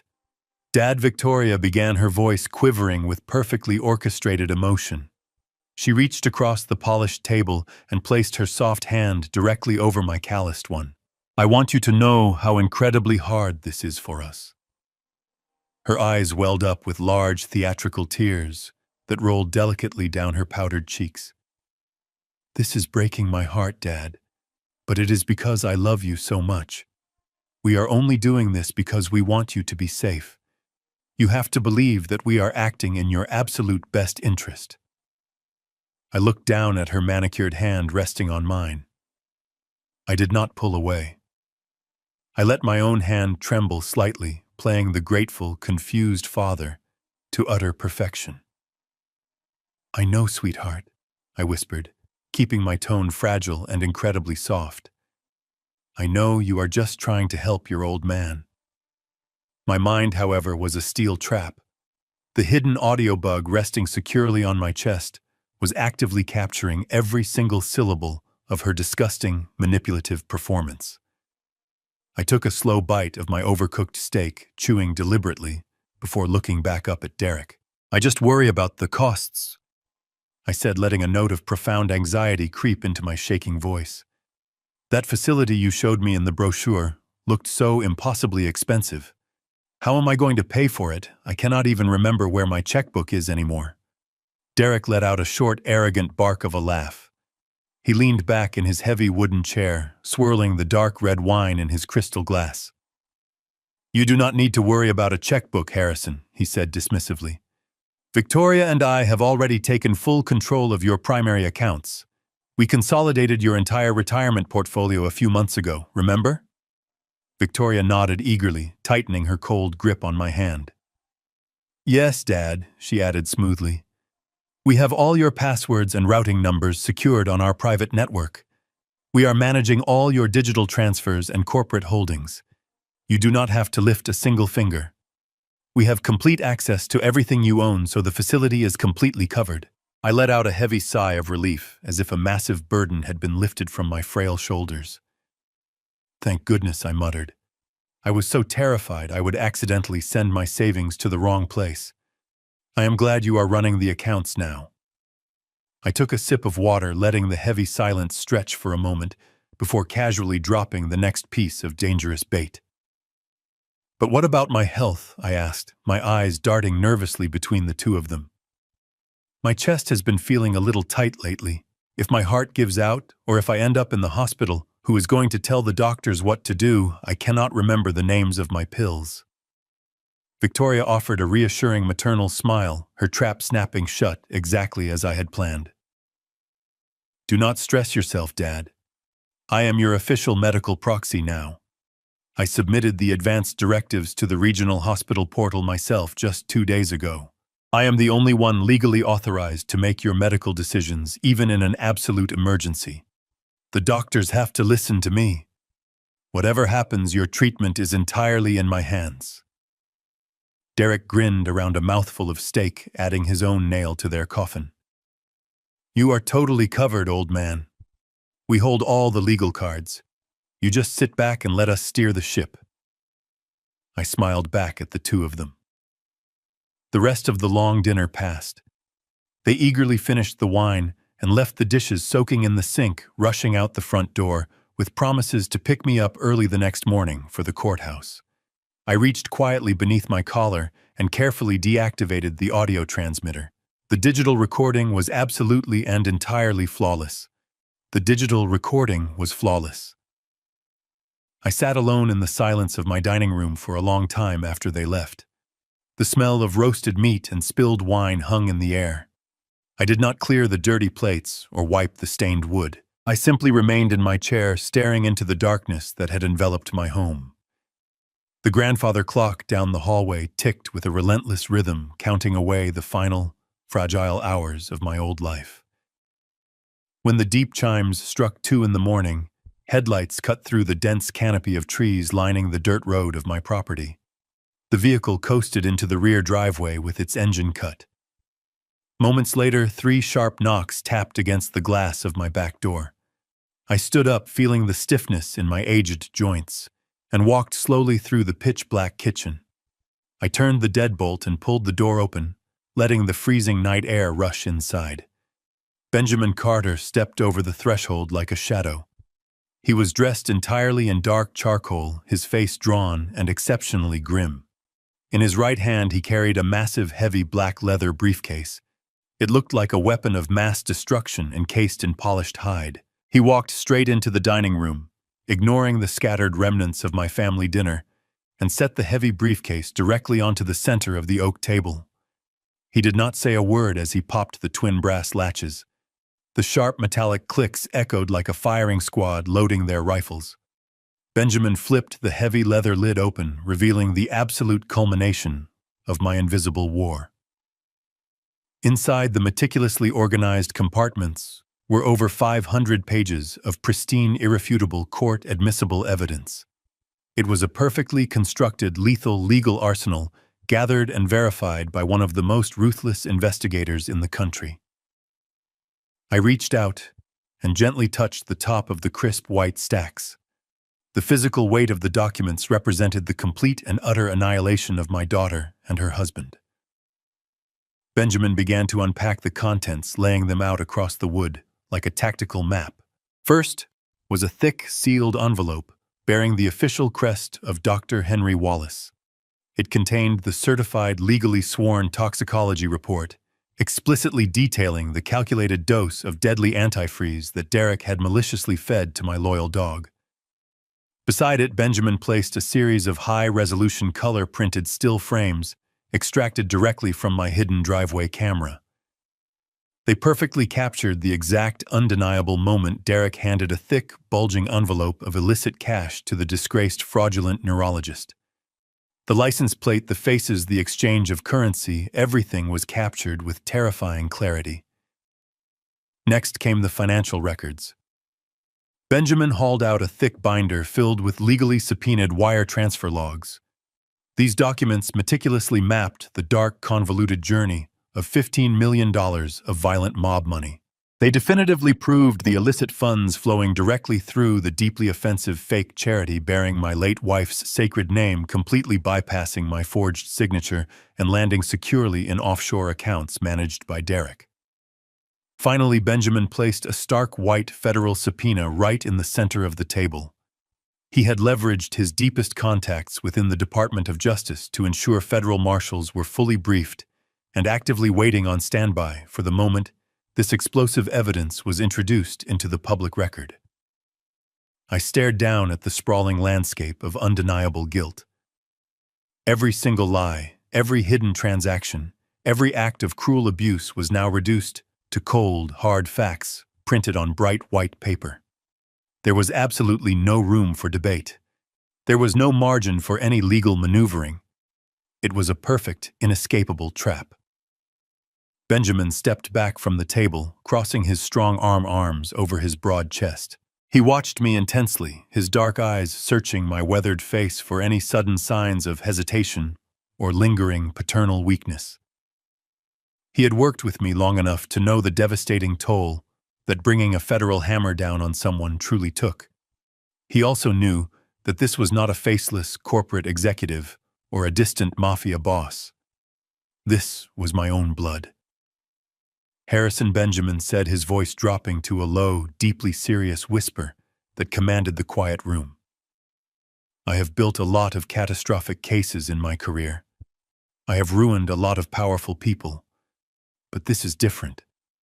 Once you carry this briefcase into that courtroom tomorrow morning, there is absolutely no turning back. You will trigger a massive federal cascade. They will be arrested on the spot. They will be publicly ruined bankrupt, and they will spend decades in a maximum security penitentiary. He paused, letting the gravity of his words sink into the stagnant air. He looked directly into my eyes, forcing me to confront the absolute magnitude of my impending actions. Are you sure you want to destroy your own daughter? The question hung in the freezing night air, echoing softly against the wooden walls of my empty home. I looked away from Benjamin and stared down at the cracked picture frame resting at the bottom of the nearest packing box. Derek had tossed Patty's smiling photograph in there just hours earlier, treating her memory like worthless garbage. I thought about my innocent dog suffering on the hard gravel. I thought about the forged legal documents authorizing my sudden, unresisted death. I thought about the greedy strangers sitting at my dining table eagerly drinking my wine while planning to lock me inside a sterile, terrifying cage for the rest of my days. The last fading ember of a father's unconditional love was permanently, violently extinguished inside my chest. I looked back up at Benjamin, my expression completely void of any sorrow, any regret, or any mercy. I lost my daughter years ago, I replied, my voice steady and entirely devoid of emotion. Tomorrow, I am just taking out a parasite. The dawn arrived with a cold, piercing light that spilled through the gaps in the velvet curtains. I stood up from the dining room chair, leaving the heavy black leather briefcase resting securely on the oak table. The physical exhaustion that had plagued me for the past 3 weeks simply evaporated. The performance was officially over. In the privacy of my quiet home, I completely dropped the fragile, trembling facade I had meticulously maintained. I stopped rounding my shoulders. I stopped curving my spine. I took a deep, commanding breath and stood up to my full natural height of 6 feet and 2 inches. My old joints popped and protested slightly against the sudden shift in posture, but my muscles quickly remembered their former strength. I walked down the long hallway toward the master bedroom. My footsteps no longer a hesitant, shuffling scrape against the floorboards, but a steady, heavy, and deliberate march. The man who had cowered in the armchair yesterday was gone, replaced by the ghost of a prosecutor who had once struck pure terror into the hearts of the most ruthless and powerful men in the entire state. I entered my bedroom and looked at the neatly stacked moving boxes piled in the corner. Resting perfectly on top of my unmade bed were the clothes Victoria had deliberately laid out for me to wear to the courthouse this morning. It was a pathetic, highly calculated ensemble. A faded, oversized beige cardigan, a pair of shapeless gray trousers with an elastic waistband, and worn-out scuffed walking shoes with Velcro straps. She wanted me to walk into the family courtroom looking like a discarded relic, a thoroughly confused and helpless burden who desperately needed the merciful intervention of the state. She had carefully designed this humiliating costume to visually reinforce her fabricated medical narrative for the judge. I stared down at the pathetic pile of fabric. A cold, humorless smile touched the corners of my mouth. I picked up the beige sweater, feeling the cheap, worn threads against my calloused fingertips, and tossed it carelessly into the nearest cardboard box.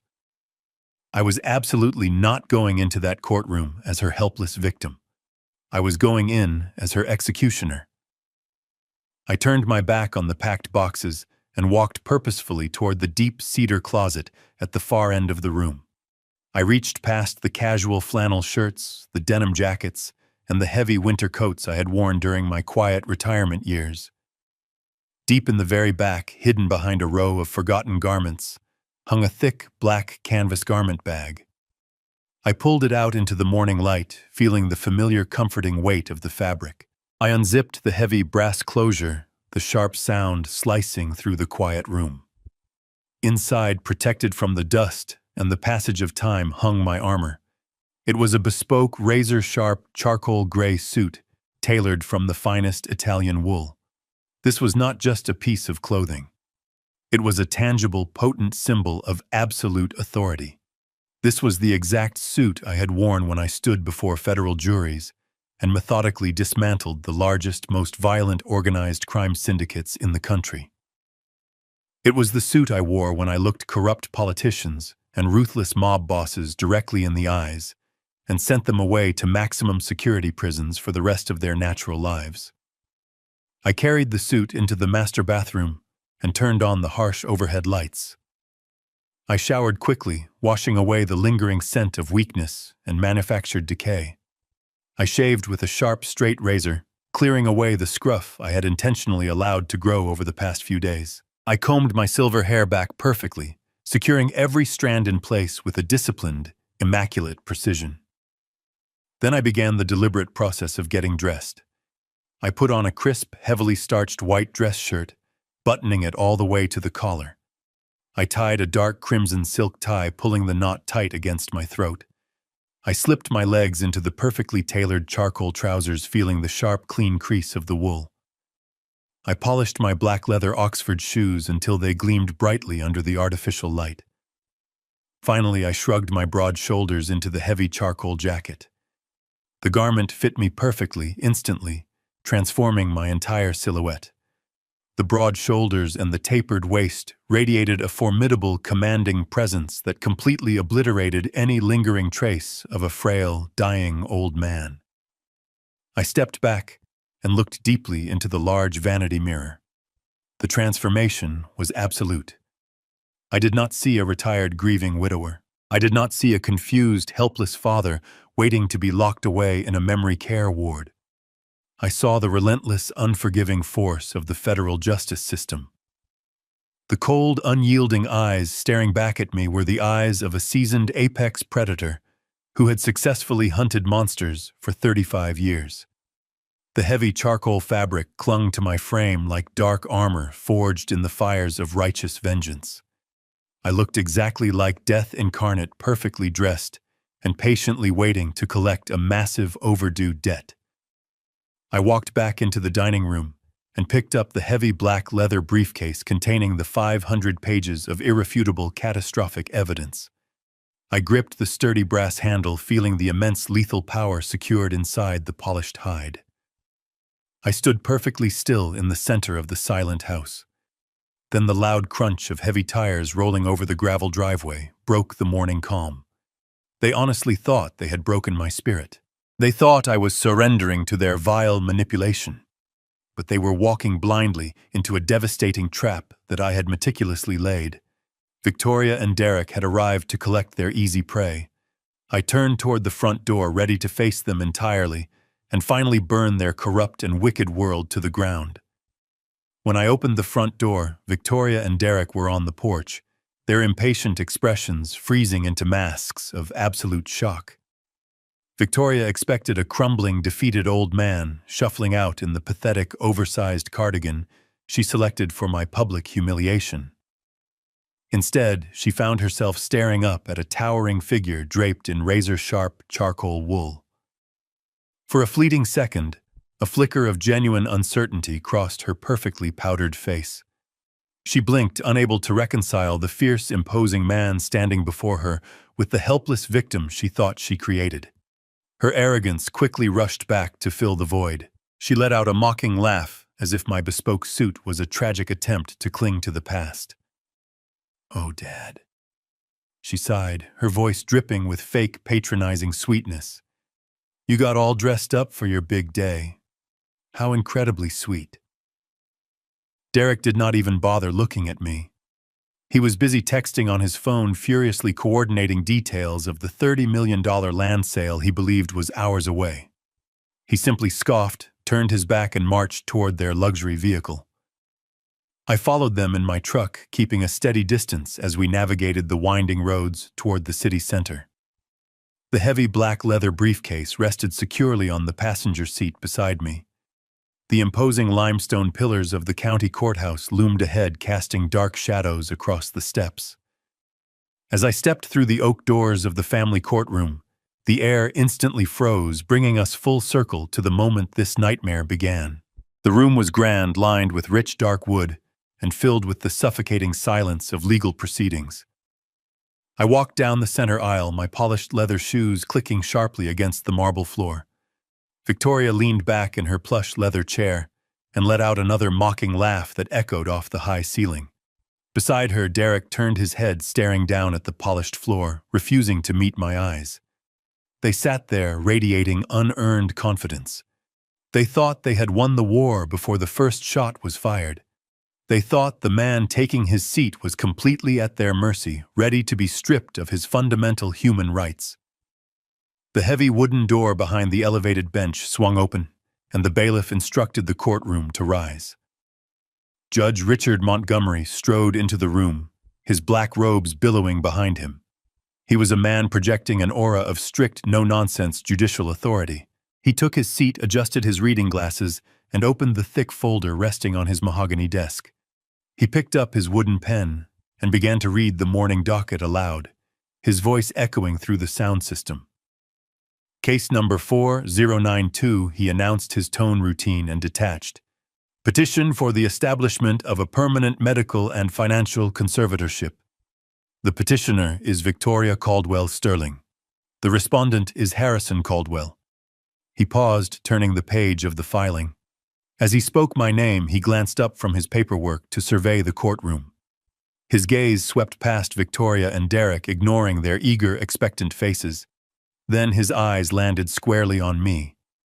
I sat perfectly straight, my hands resting calmly on top of the black leather briefcase. I locked my gaze directly onto his. In that exact fraction of a second, the air was sucked out of the room. All the color violently drained from the judge's face, leaving him looking like a terrified ghost. His jaw went slack.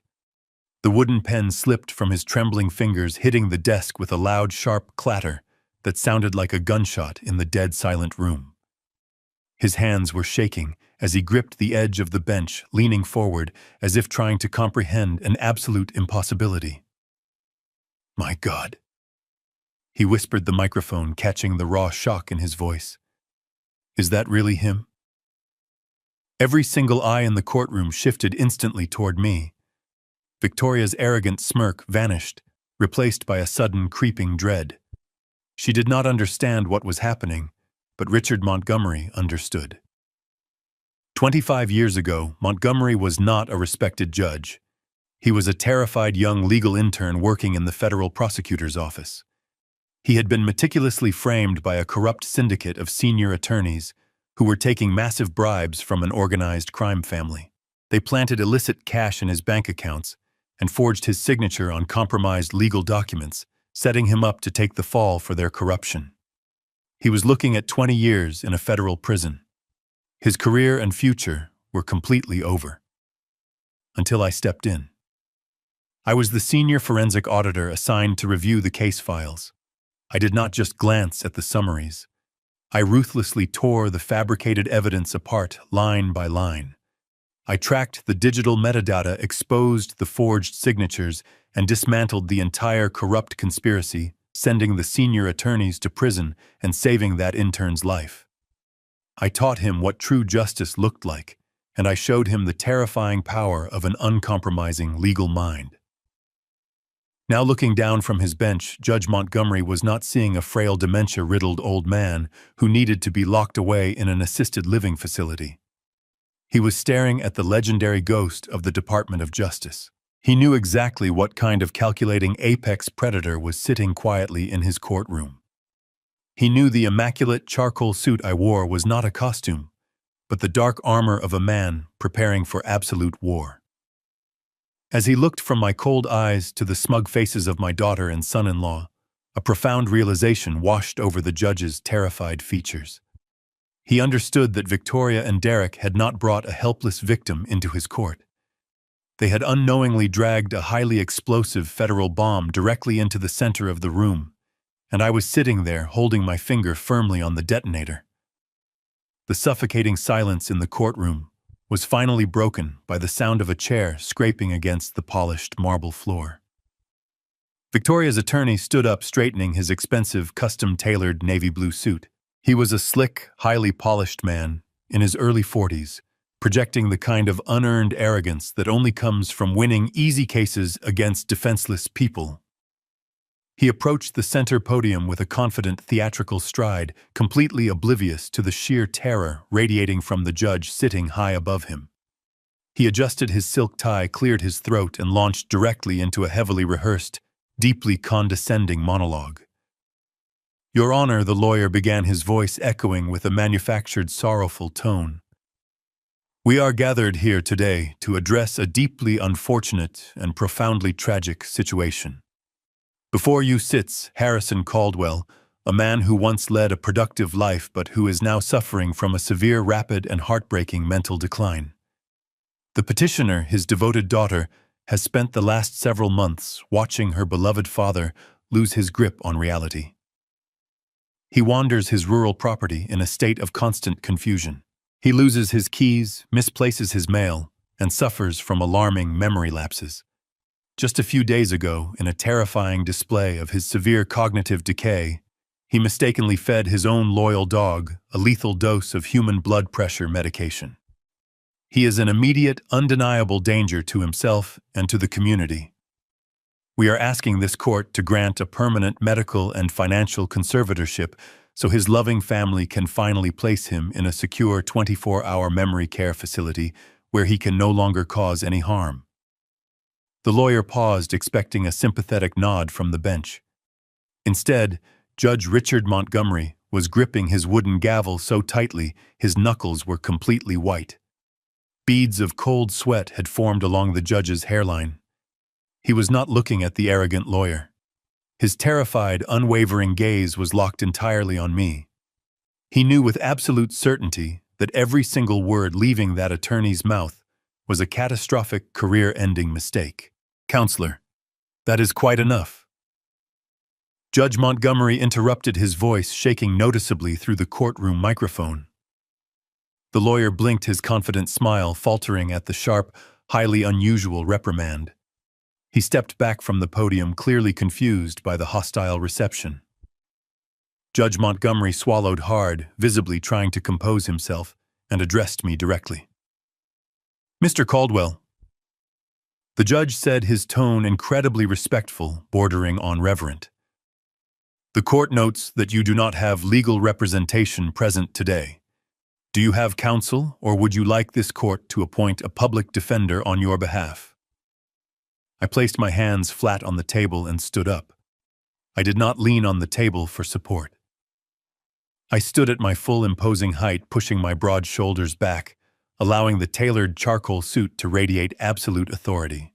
I looked directly at the trembling judge, my voice booming across the vast room with the terrifying, commanding resonance of a veteran federal prosecutor.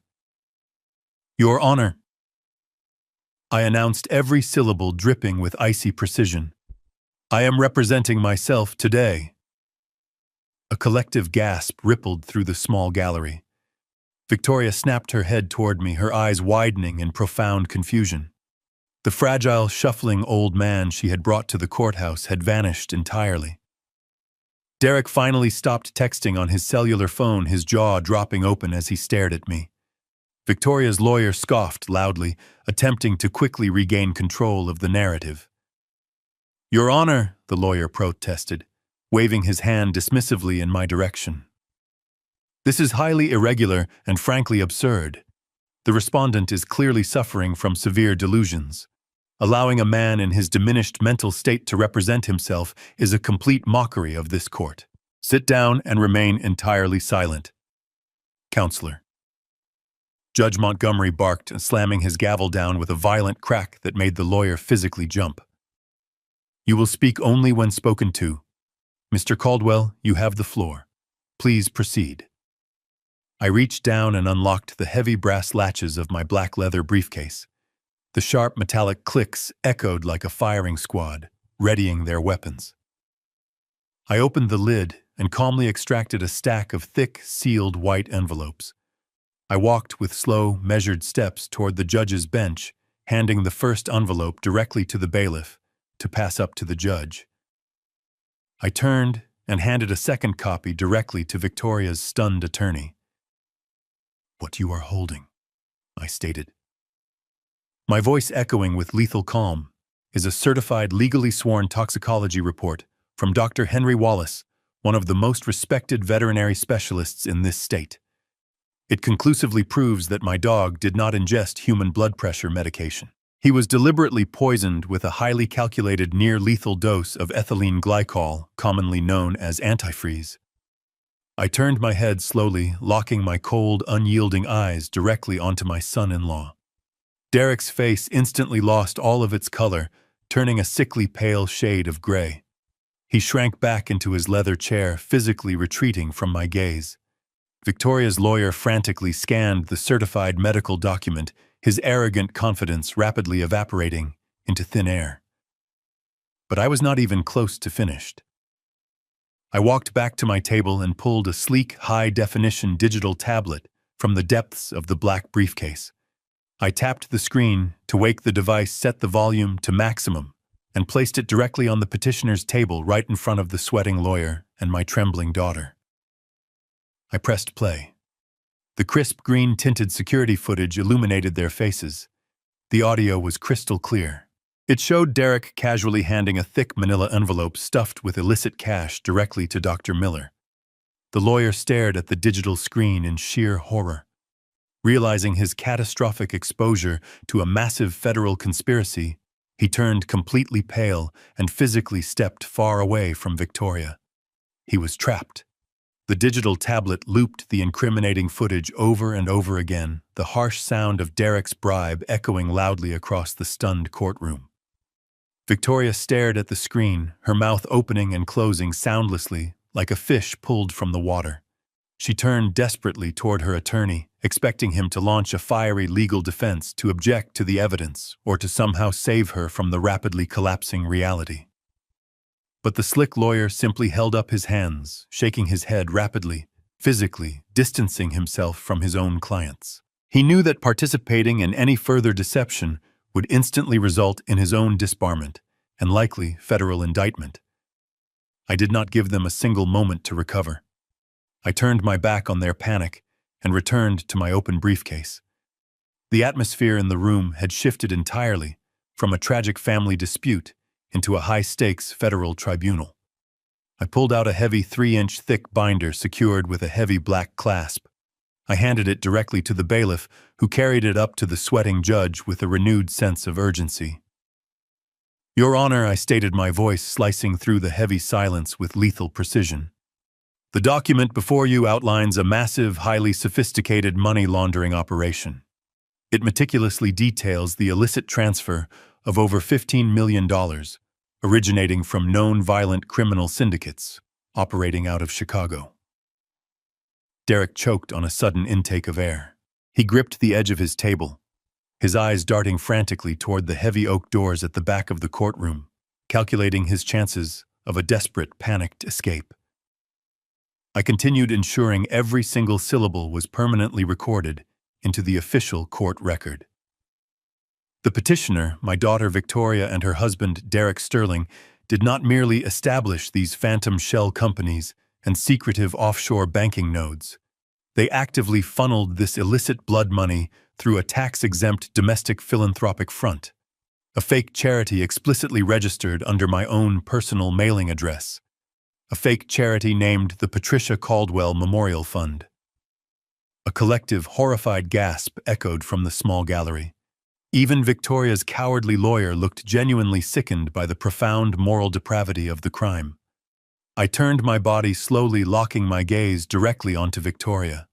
My eyes were entirely devoid of any remaining paternal affection. They were cold, dead, and entirely merciless. They deliberately weaponized the sacred, pristine memory of my late wife, I told the silent courtroom. They used the name of a woman who spent her entire life protecting innocent, battered children to aggressively wash millions of dollars in violent mob revenue, purely to save Derek's failing commercial real estate firm from total, catastrophic bankruptcy. Victoria finally shattered. The flawless, arrogant facade completely crumbled, revealing the desperate, terrified coward hiding underneath. She slammed her hands down onto her table, tears of pure, unadulterated panic streaming rapidly down her face. She screamed across the courtroom, her voice shrill and echoing wildly off the high ceilings. "Where did you get that? You are insane. You are completely delusional. You made all of this up to ruin us." Her desperate, screaming accusations hung in the air, a pathetic final attempt to cling to the original narrative of my supposed mental decay. I did not raise my voice to match her hysteria. I did not need to. The quiet, absolute truth was a far more devastating weapon than any loud, frantic lie. I reached into the very bottom compartment of my black briefcase and slowly withdrew a single stark white folder. It contained the absolute final strike. I held the pristine white document high in the air, ensuring everyone in the room could clearly see the heavy black text printed across the top of the page. The silence in the courtroom became absolute. It was a heavy, suffocating stillness, completely devoid of any movement or sound save for the frantic, ragged breathing of my terrified daughter. I looked directly into Victoria's panicked, tear-filled eyes. My voice was low, but it resonated with a chilling, echoing finality that seemed to drop the temperature in the entire room by 10 degrees. "Am I insane, Victoria?" I asked softly, the question cutting through the heavy air like a razor-sharp blade. Am I completely delusional for discovering that my own biological daughter legally authorized my murder to quickly pay off her husband's violent gambling debts? I tossed the stark white document onto the polished table right in front of her trembling hands.